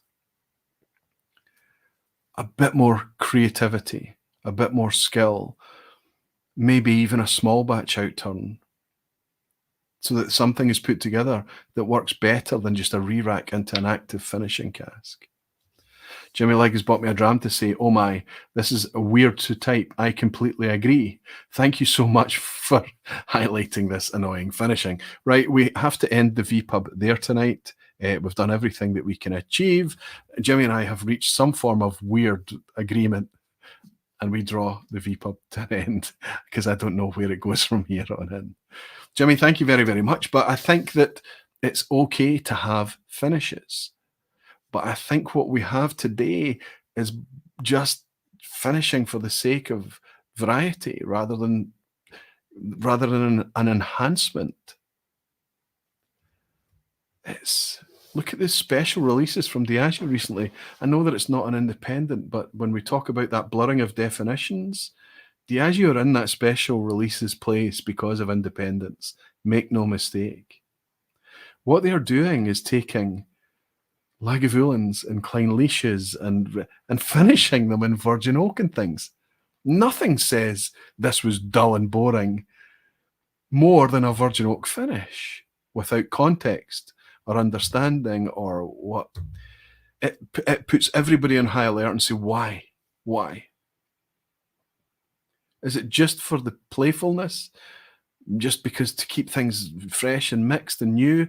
Why aren't there more producers just following the producers out there that just put integrity forward first? Flavor, quality. We do not need PX wet casks in order to taste the difference between two refill casks. It's not necessary. Mikey Hayes also bought me a dram, and Wook has bought another. Wook, I'm not sure there are any more people that need an Aquavite Barfly membership from you, my friend, but thank you. Thank you so much. Mikey Hay is saying, Slancher, my friend, I love Thursdays. Mikey Hay, I love you, and I love to have you here on a Thursday too. Brilliant to have you, Mikey. Thanks for your dram, my friend. I'm going to sip the last of my wee... Did I tell anybody what distillery that was? My guilty pleasure. I hope I did, but it's Knockdo, branded as Anok. SMWS, it's distillery 115, I believe. 115, so the 27-year-old. It's a decent whiskey. It's very good. Dramface scoring, I think this 115.19 would score a 7.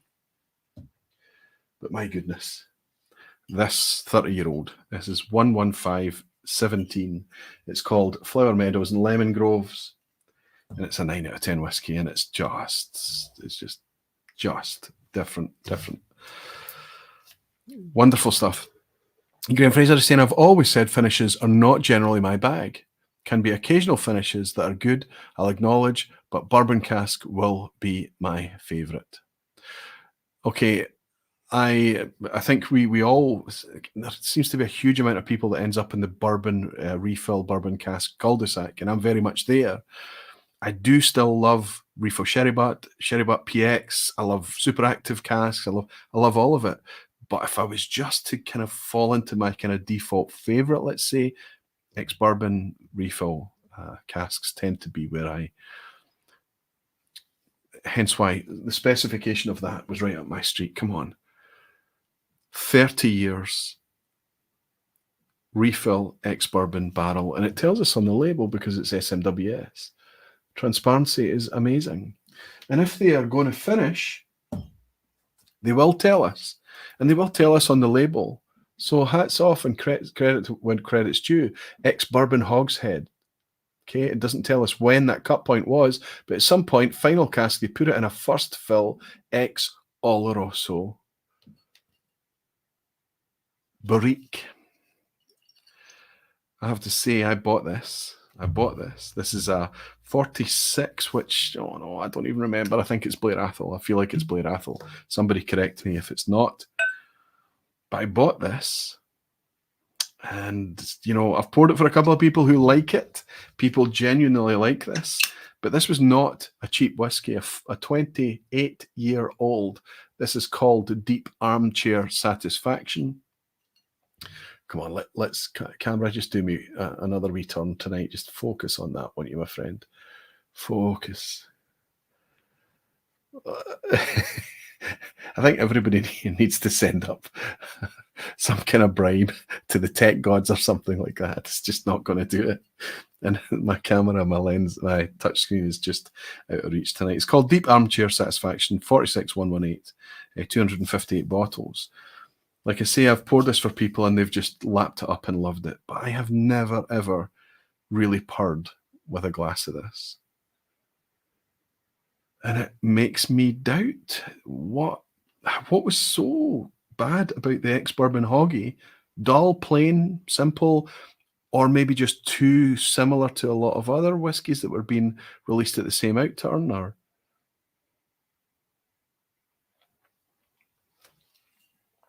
or that they had in stock. Nothing in this whiskey says 28 years old to me, unfortunately. There's jam and fruit. It's just flat. And it also feels like the jam and fruit, you can almost visualize a finish. Weird as hell. Could I pick this out blind? Probably not.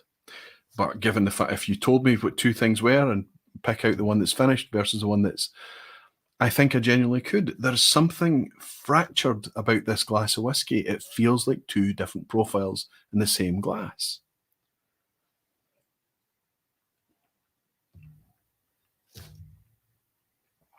It's not bad whiskey.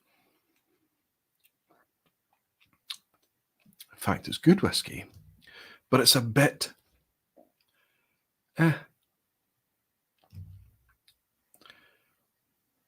It's 28-year-old whiskey shouldn't be average. If they've taken that at 25 years old and put it into this barrique, this ex-sherry barrique for 3 years, it's a very deliberate thing. They need to sell it. They want to sell it soon. Rather than just re-rack it into something much more similar to what it's already been in, that's already crafted a lot of its character, in order to exaggerate that, rather than bring in a completely different ingredient. I know nothing about maturation of whiskey. I really don't. I only know about drinking whiskey and appreciating whiskey. And that's just my feeling. Roy, the camera is in love with the medallion over your right shoulder. I know this big compass, this thing here. Should maybe keep that light switched off a wee bit more. Kilco Brian is in. Good to see you, buddy. How time flies. Here's to 4 more years. You've been a barfly for 4 years as well, Brian.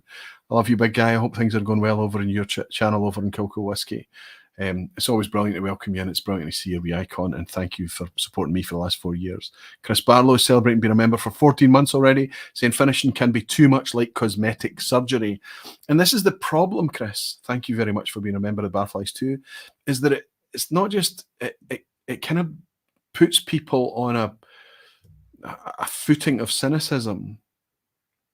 There needs to be transparency, and there needs to be, if you're going to finish, and I think if you finish because you can't just go to market with all of the same style and profile of whiskey, and you need to add variation by finishing, you need to say that and talk about that and explain why and explain how you've done it, and release the product because you've made it better. I think often finishing just makes it different, and I don't think that that's good enough. I'm going to finish out, no pun intended, talking about colour. Finishing and colour are like this. I'm convinced of this, because any retailer will tell you that a whiskey that is this colour is a hell of a lot easier to sell than a whiskey that is this colour.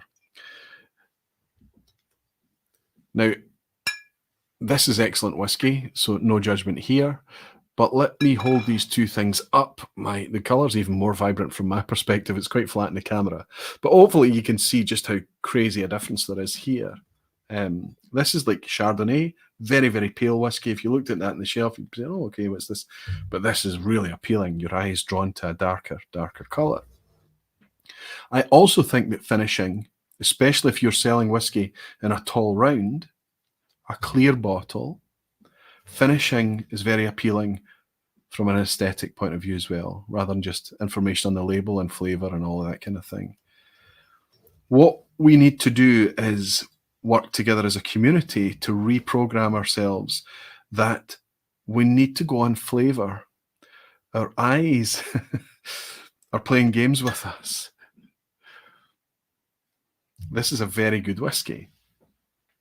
An excellent whiskey, really, really chuffed with that. Looking forward to exploring that more. This is a 13-year-old Ardmore from Lady of the Glen that I picked up at Fife Whisky Festival last year, and this was the dram of the festival for me.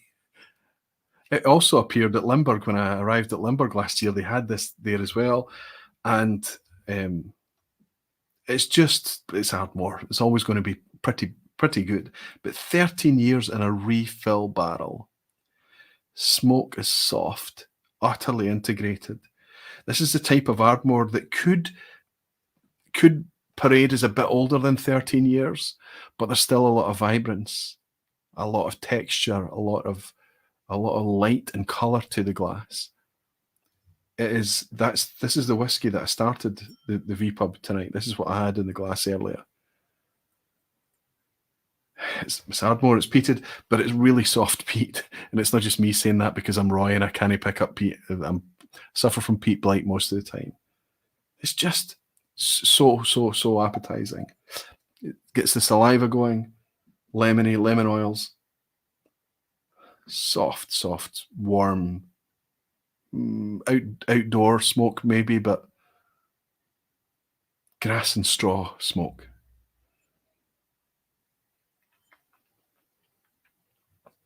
Wood smoke. Just. Thank you, Lady of the Glen. Thank you, Ardmore. Thank you for Ardmore and Lady of the Glen being able to come together to bring out something like this, which without Lady of the Glen and Ardmore wouldn't be. That flavour that I've just experienced there wouldn't exist. Ardmore are not interested in bringing single malts to us. Just look at the legacy. The unchill filtered at 46% was better.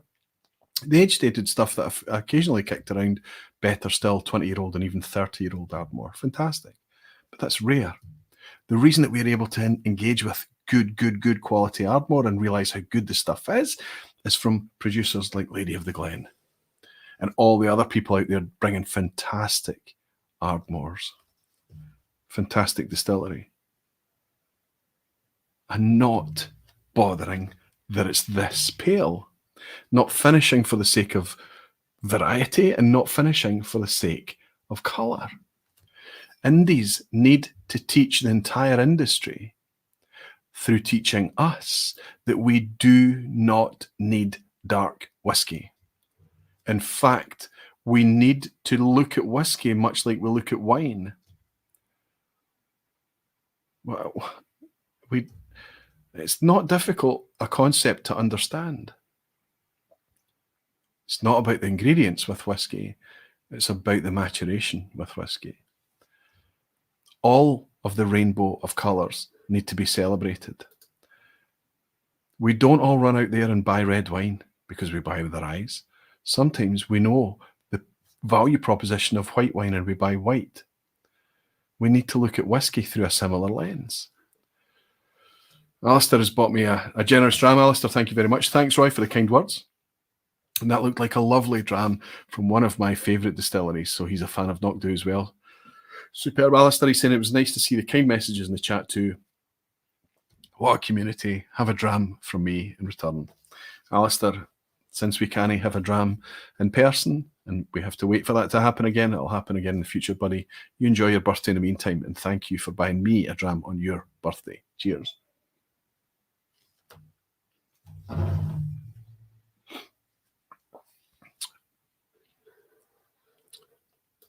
Hopefully most of our community are beyond the point where we buy whiskey on colour. Surely we are past that. Maybe your favourite Lagavulin is Lagavulin 12 or even Lagavulin 8.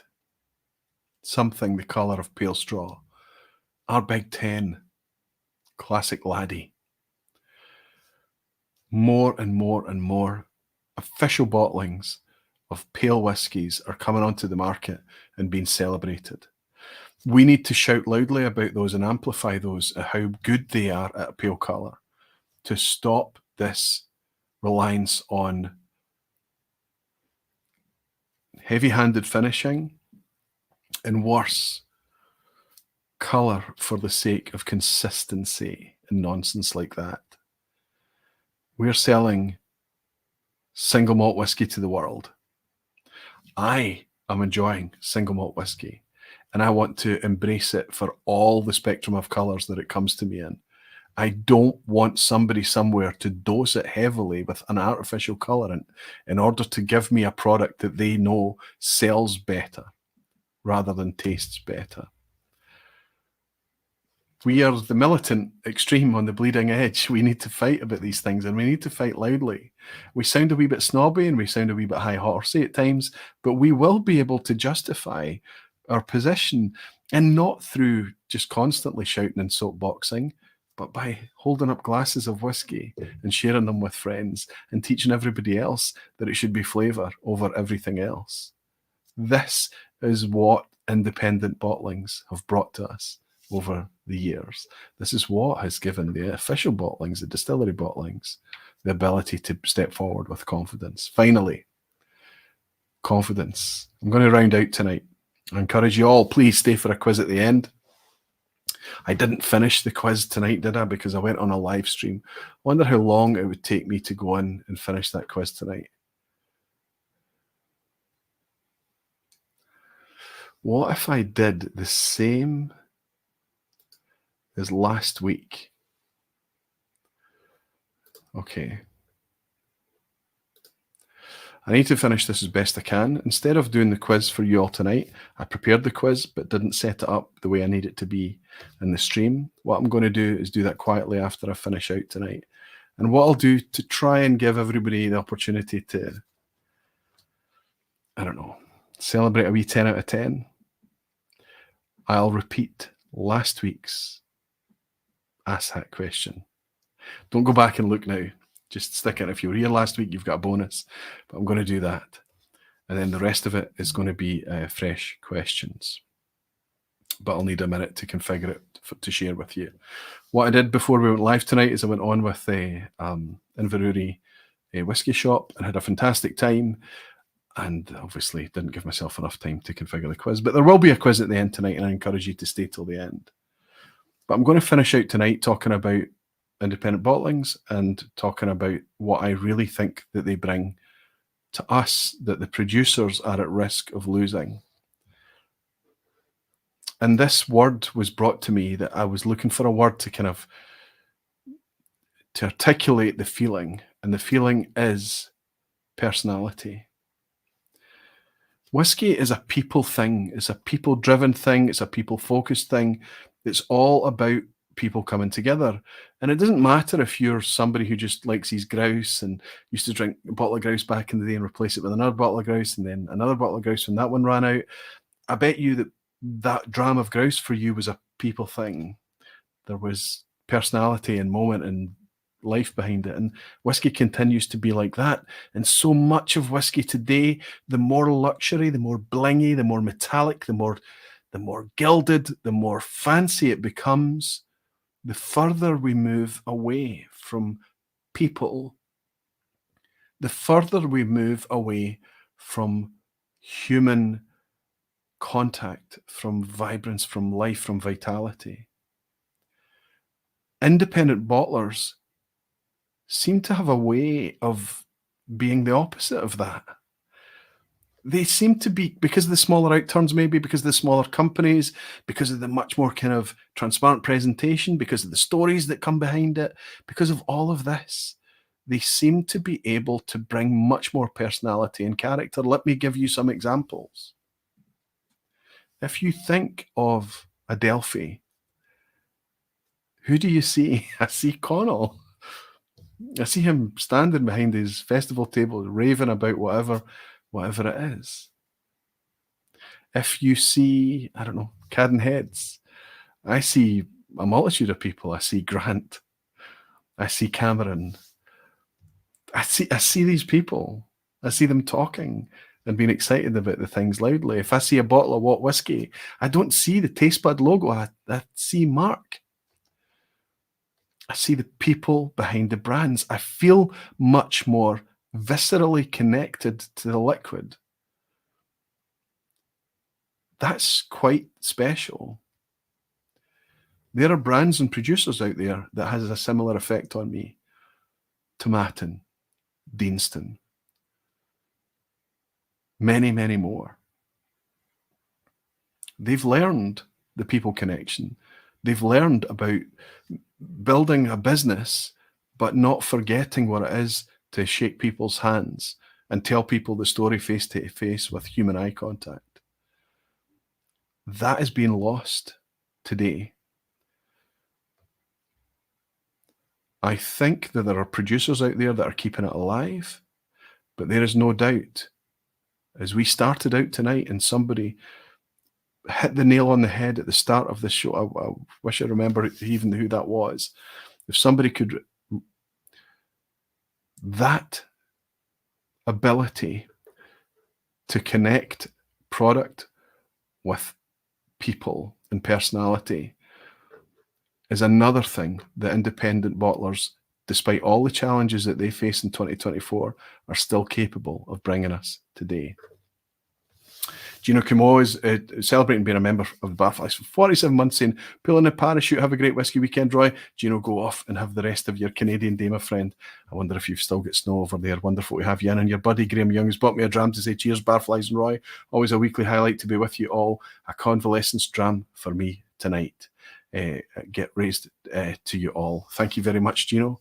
And thank you, Graham, for your generous dram, buddy. See you soon. Cheers. In fact, I think I'm going to be able to see Gino in Limburg. Okay, and I am afraid I have to do something as fast as my wee fingers will possibly allow me to do in order for me to bring the quiz to you. And I'll try and do something that I've never, ever managed to pull off in a vPub before, and that's do something do two things at the same time. I would like to blame the team at Inverurie Whiskey Shop for me not having a chance to do this. But of course it's me. It's me just rushing and not planning enough. And me probably being a wee bit too comfortable and thinking that everything was okay, when in fact it's not. So this quiz will inevitably go a wee bit awry. But if it does, you know the rules in the quiz at the end? If I mess up a question, everybody gets a point for it. So let's see how it goes.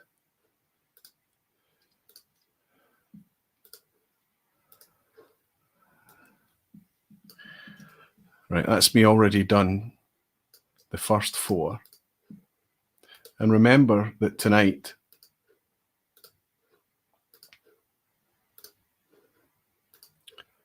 we'll be able to repeat last week's asshat question, because I'm only partway. Well, we'll keep the asshat I was going to use tonight. We'll keep till next week. I'm going to just skip that one. Oh, I do need to duplicate that one. Like that and that. And that. Okay, we're nearly done. When we were on the Inverurie Whisky Shop podcast tonight with Kat and Mike and Gregor and Chuck, we did an I Am a Distillery, and I'm not going to do the spoiler. I tried to snipe tonight. Maybe I've spoiled it already. We are doing the I Am a Distillery on the new Dramface podcast, and I might just try and snipe for the rest of the season in the hope that I can get one right. Okay, I'm almost done this. Quite amazing. I've actually been able to do this in front of you live. My wife would be quite surprised that I am actually capable of a little bit of multitasking. But that's the quiz configured, including last week's asshat. I'm so sorry. It's just such a poor service you're getting from me tonight. But hopefully it's going to work out and it's going to be good fun anyway. Let's bring it in.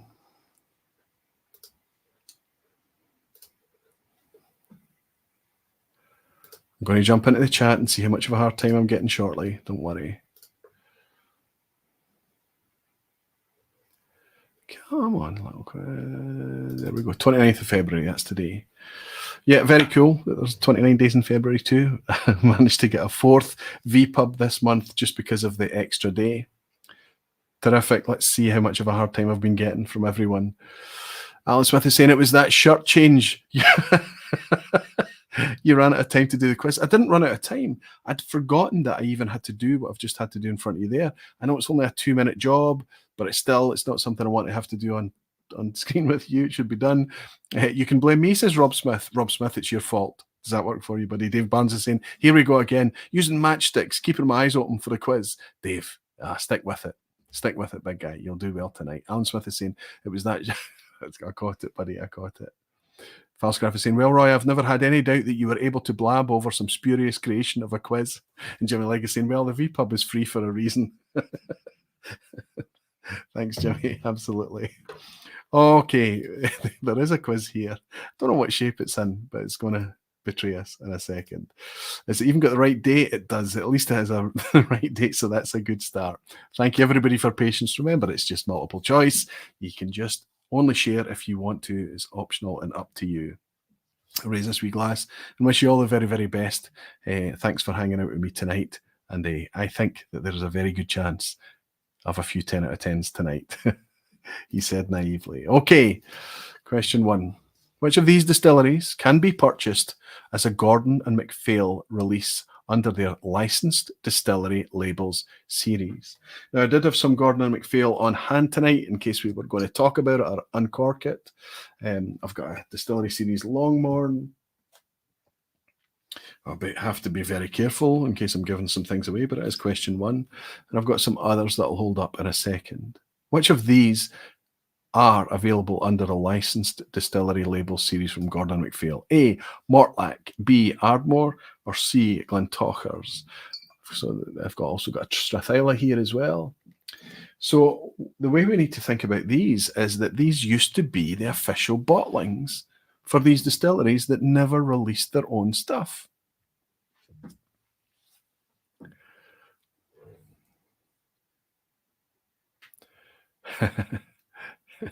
Everybody's just claiming a point, claiming a point, claiming a point. Be careful with this. Francis Cuthbert is even in tonight, indulging us. Francis, it's so good to see you. You're suggesting that Mortlach is a distillery label as part of the G&M series. We all get one right, says Tom, Whiskey and Wine Trails. You're spot on, buddy. You do. Tonight, you all get one right. Mortlach, Ardmore, and as I just showed you, Longmorn and Glentochers are all part of the licensed distillery label series from G&M. They have upgraded the presentation, 46% ABV in recent years. We hope that means that they're not chill filtering, but they don't put it in a label, so we're not sure. Still a wee bit opaque there, G&M. But still, there was a time that they were the only way to drink those distilleries. Question 2.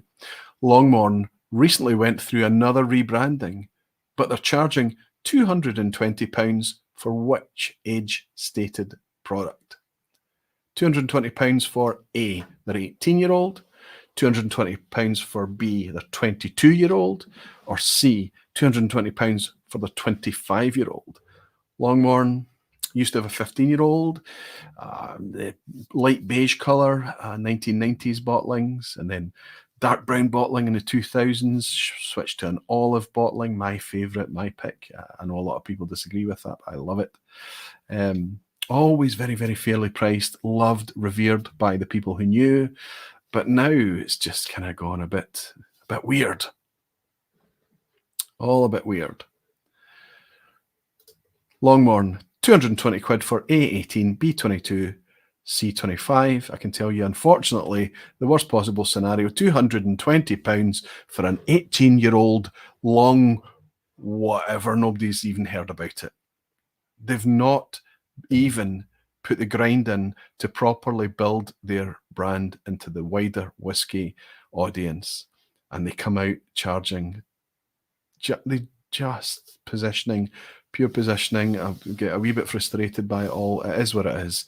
It's not something I'll be buying. You all knew that. £220 for an 18-year-old. Question 3. Who is widely regarded to be the oldest of the independent bottlers? Been mentioned tonight. I might even have mentioned the answer to this very question tonight. Who's the oldest? A, Gordon MacPhail, B, William Cadenheads, or C, Signatory Vintage? Ben, Whiskey with Molly, is in and reminding me that at least I'd get free delivery with an 18-year-old Longmorn. It's terrible. Dancing Midgie is saying B. Alistair McPhail is saying get the secret Speyside bottling. Well, it's still out there. You have to get it now. It was 80 quid when it first appeared. We first started to talk about it. It's breached £100 now. But my goodness, it's gorgeous liquid, and it makes this latest release from them at 18 years old makes it look like a bargain. Absolutely, an easy one for you all. Kicking it out of the park. You know it. You know right away. 1842, is that right? 1842? I need to grab a Cadenheads bottling to be sure. But yeah, widely regarded to be the oldest surviving independent bottler, Cadenheads. Question 4. Look at see if you can guess where the Italian flag is from. That must be from last week's. Who's announced their surprise step down from Scotch whisky in recent days? The Italian flag is a total red herring. It's nothing to do with it. Someone has just retired from Scotch whisky in recent days, and they announced it as a step down. It was A, Billy Walker, B, Richard Patterson, or C, John Glaser. Who's decided to step down? Desi Leland is in, and she's playing alongside her chimp. 3 out of 3 for her, and 1 out of 3 for the chimp. That's exactly how it should be. James Caden is in as well. That looks like James. I wonder if that's a new name. Is that the first time I've welcomed you? Looks like a new logo as well. Looks like 2 wee boomerangs or something. They bottled Spirit pre-1803, says James Caden, or is it Cadden? Good to have you in.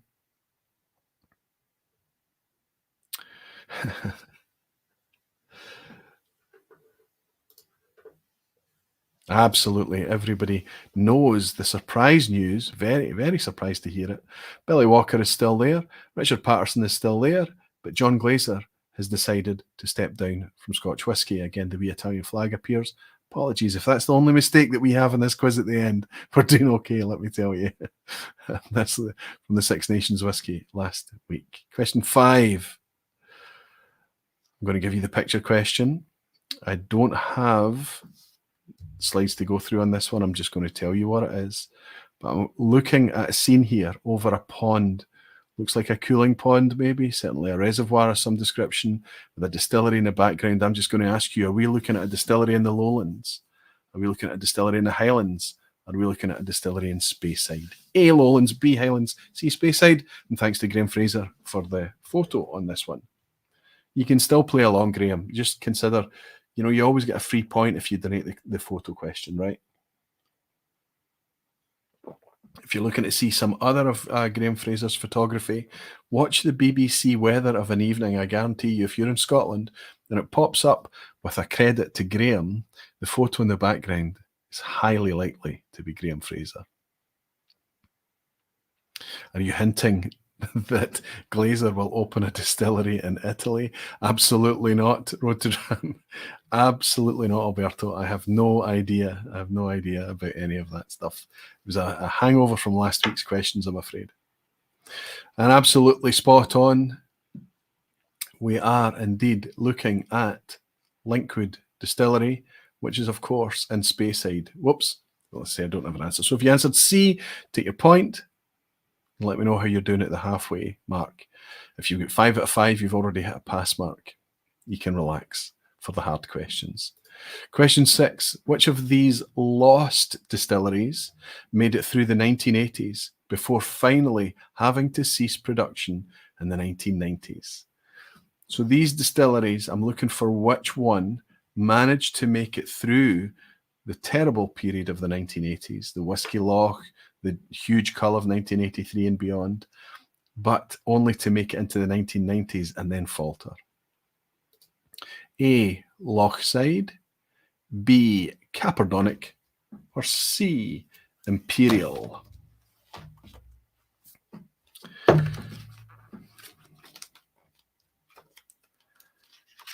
So we're looking for distilleries that closed in the 1990s. That's the easiest way to explain that.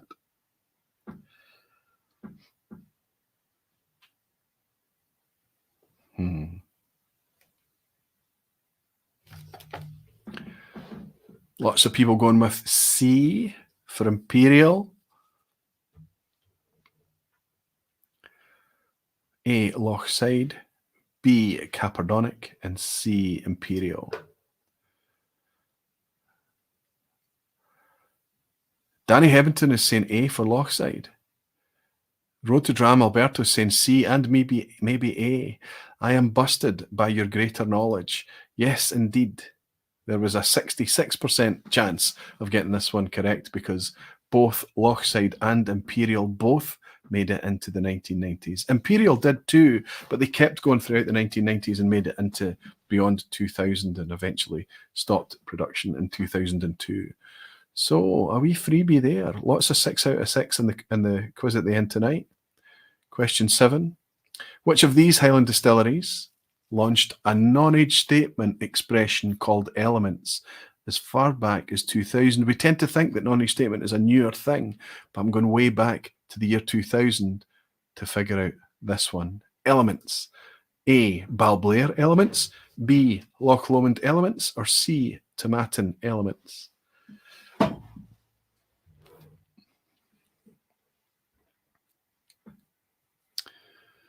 How are we doing on time? It's the first time I've looked at the clock all night. Amazing. Which of these was a non-age statement released in 2000? Elements. Balblair Elements, Loch Lomond Elements, or Tomatin Elements?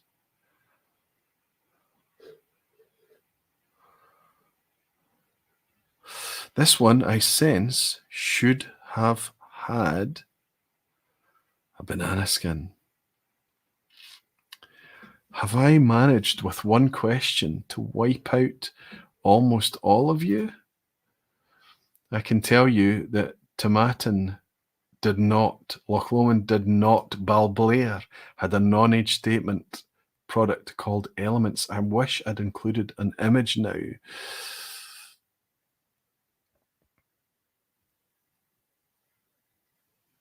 Tommy Elmer is saying, did you see Imperial close in 2000s? Oh, sorry. If I did, I meant Caperdonic. Caperdonic closed in the 2000s. Sorry. My mistake. Imperial closed in the 1990s. So Balblair is what I was after there. I think maybe a lot of people might have slipped up on that one. Not Peter Box. Not Simone in New Zealand. Gabriel Welding is still safe. Hell's Wood is saying few. Lachlan McKenzie, good to see Lachlan, and Andrew Pierce and Ian Bruce. Okay, so maybe it didn't take out as many people as I thought. Graham Fraser and Rory Dalgetty, good to see you, Rory. All in safe space. Kyle Taylor on 7 to 7, but with a change. Oh, okay, you switched, Kyle. That's okay, you can switch. So there's a lot of people still intact after question 7. Question 8. What happened to Loch Lomond in 1997? It's a very similar question to asked last week, but it was a completely different distillery. But I'm asking you, what happened to Loch Lomond in 1997? Was it A, a warehouse fire, B, it was demolished, or C, a summer-long water shortage halted production? Now, last week, I asked you what happened to Colilla in 1972, and I gave you the 3 options identical to this. This time, it's a different distillery in a different year, Loch Lomond in 1997, not Colilla in 1972. But I'm asking you, was it A, a warehouse fire, B, it was demolished, or C, a summer-long water shortage halting production? What happened to Loch Lomond?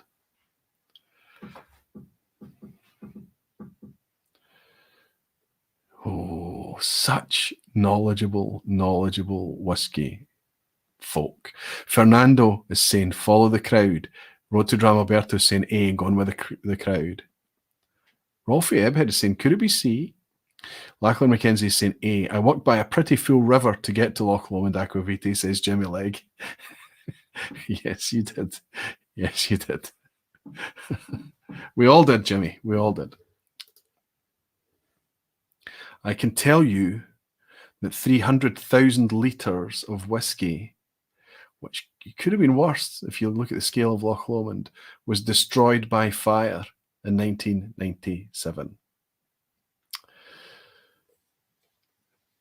Ian said A. I'll go there, says Martin Fielder, following not the crowd, but his pal Ian. Whiskey with Molly Ben on an 8 out of 8, fantastic, along with Peter Box, Hoyt Hemphill, Andrew Pierce, good stuff, Andrew Hellswood, Pete Head, Ian Bruce, Martin Fielder, Lachlan McKenzie. Okay, there's going to be 10 out of 10s tonight, especially when the asshat is last week's asshat. Question 9, and the last new question that you're going to see in the quiz at the end for the 29th of February tonight. Question 9, which of these new distilleries is the largest in terms of capacity in litres per annum? Quick fire, no looking at the Malt Whisky Yearbook. A, Ardnamurchan, B, Burnopbenny, C, Torravec. I'm looking for the largest of those 3. A, Ardnamurchan, B, Burnopbenny, or C, Torravec. This is not what they are making, it is what the capacity that they have.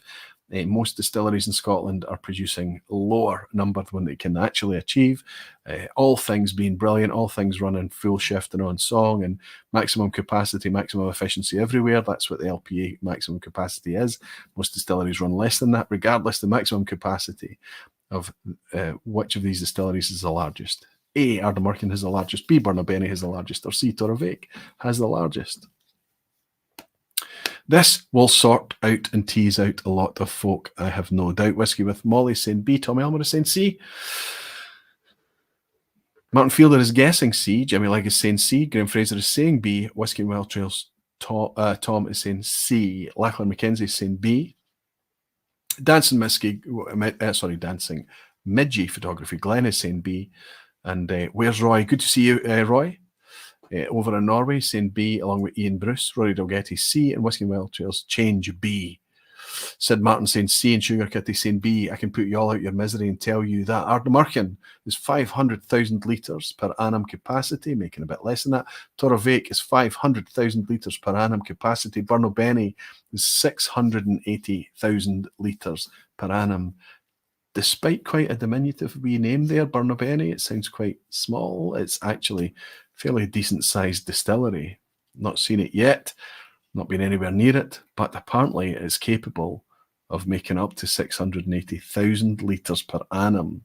That's going to have hurt quite a few people. Whiskey with Molly Ben is celebrating his 10 out of 10 because he feels like he clearly remembers the asshat from last week. Great stuff. Andrew's on 9. Ian Bruce is on at 9. Oh, it's going to be a celebration tonight. Peter Box, Lachlan McKenzie, Sugar Kitty, all on 9. Graham Fraser on a 9. Uh-oh, says Alistair McPhail, also on a 9. Okay, the asshat is from last week because of my error, my mistake. Let's have a bit of fun with it. Shouldn't matter too much. Hopefully it's still in one piece here. Hopefully I've tidied it up. Question 10, you might remember, it's a bit of deja vu. Distilling whiskey in France has exploded in recent years. Even the Malt Whiskey Yearbook lists about the same number of distilleries, malt whiskey distilleries in France as A, all Islay and Lowland distilleries combined, B, all Highland distilleries excluding islands, or C, all Diageo, Chivas, Edrington, Grants, Beam, Loch Lomond Group and White and Mackay distilleries combined. Of course, this does rely on me remembering correctly last week's asshat. I can't remember last week. I had 6 times 50 CL pours, says Andrew Pierce. You did, buddy, you superstar. Quite amazing. You just go with it. You're on course, though, aren't you, for a 10 out of 10 tonight? So maybe go with the crowd, Andrew. Lean on the fact that you had 5 or 6 50 CL pours, more than 5. Everybody is remembering last week. I feel like I've never seen this question before. I'm a sad man. No, you're a man with a similar brain function as mine, Jimmy. It almost feels like a fresh question to me too. Graham Fraser is saying, I seem to remember C. I can tell you all, everybody that has clicked C, that you do have a memory. Diageo, Chivas, Edrington, Grants, Beam, Loch Lomond Group and White and Mackay distilleries all combined is required to match just the amount of French distilleries that's listed in the Malt Whiskey Yearbook. Let's see who manages a 10 out of 10 this week. Whiskey with Molly, fantastic, 10 out of 10, superb, buddy. Congratulations to you, Ben. Somebody's shouting, yes. Falsgraf gets a 10 out of 10, superb.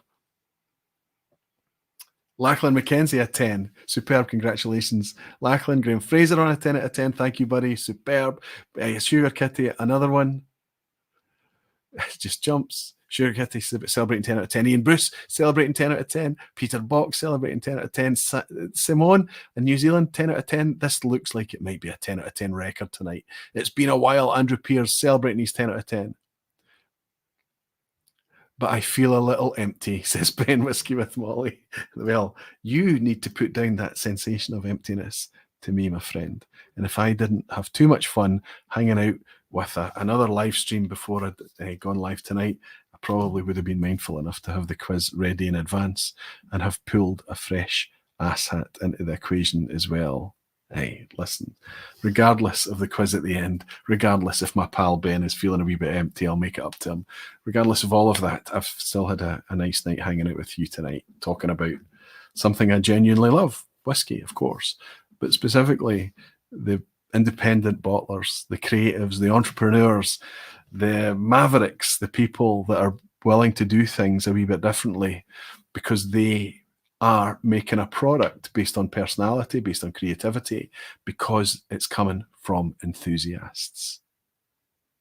Something that we often are suspicious that can be missing in some of the bigger companies out there. It just is what it is.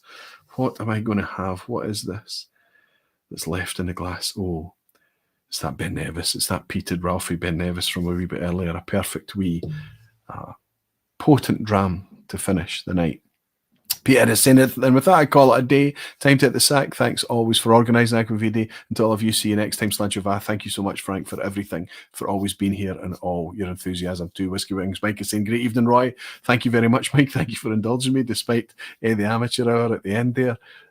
But brilliant to have you, buddy. Whiskey with Molly Bennett saying, really enjoyed tonight. Great to chat with all you barflies. Good night, all. And Hellswood is saying, fab vPub. Cheers, Roy. Thank you very Roy. Thank you very much, Helen.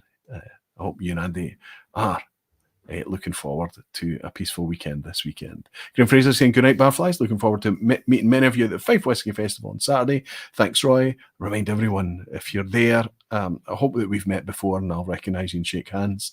Maybe you might need to remind me of your name, which I hope is okay. But if we've not met before, please come up and say hello. It's always brilliant to put names to faces or just to say hello to folk that are watching quietly in the background. Peter Lee is saying, what do we love more than whiskey? Aquavitae saying, the barfly community. Thank you very much, Peter. It's brilliant to have you as part of it, my friend. Hoyt is saying good night and thanks as always, Roy. Good to have you, Hoyt, as always. Fernando saying good night, Roy, and at Barflies, good to share with you all. Cheers, everyone. See you next week. Ed is saying fantastic, Roy. Thank you, Rolfie, my great pal. See you in Germany. Bob Weiser is saying thanks, Roy. Great night.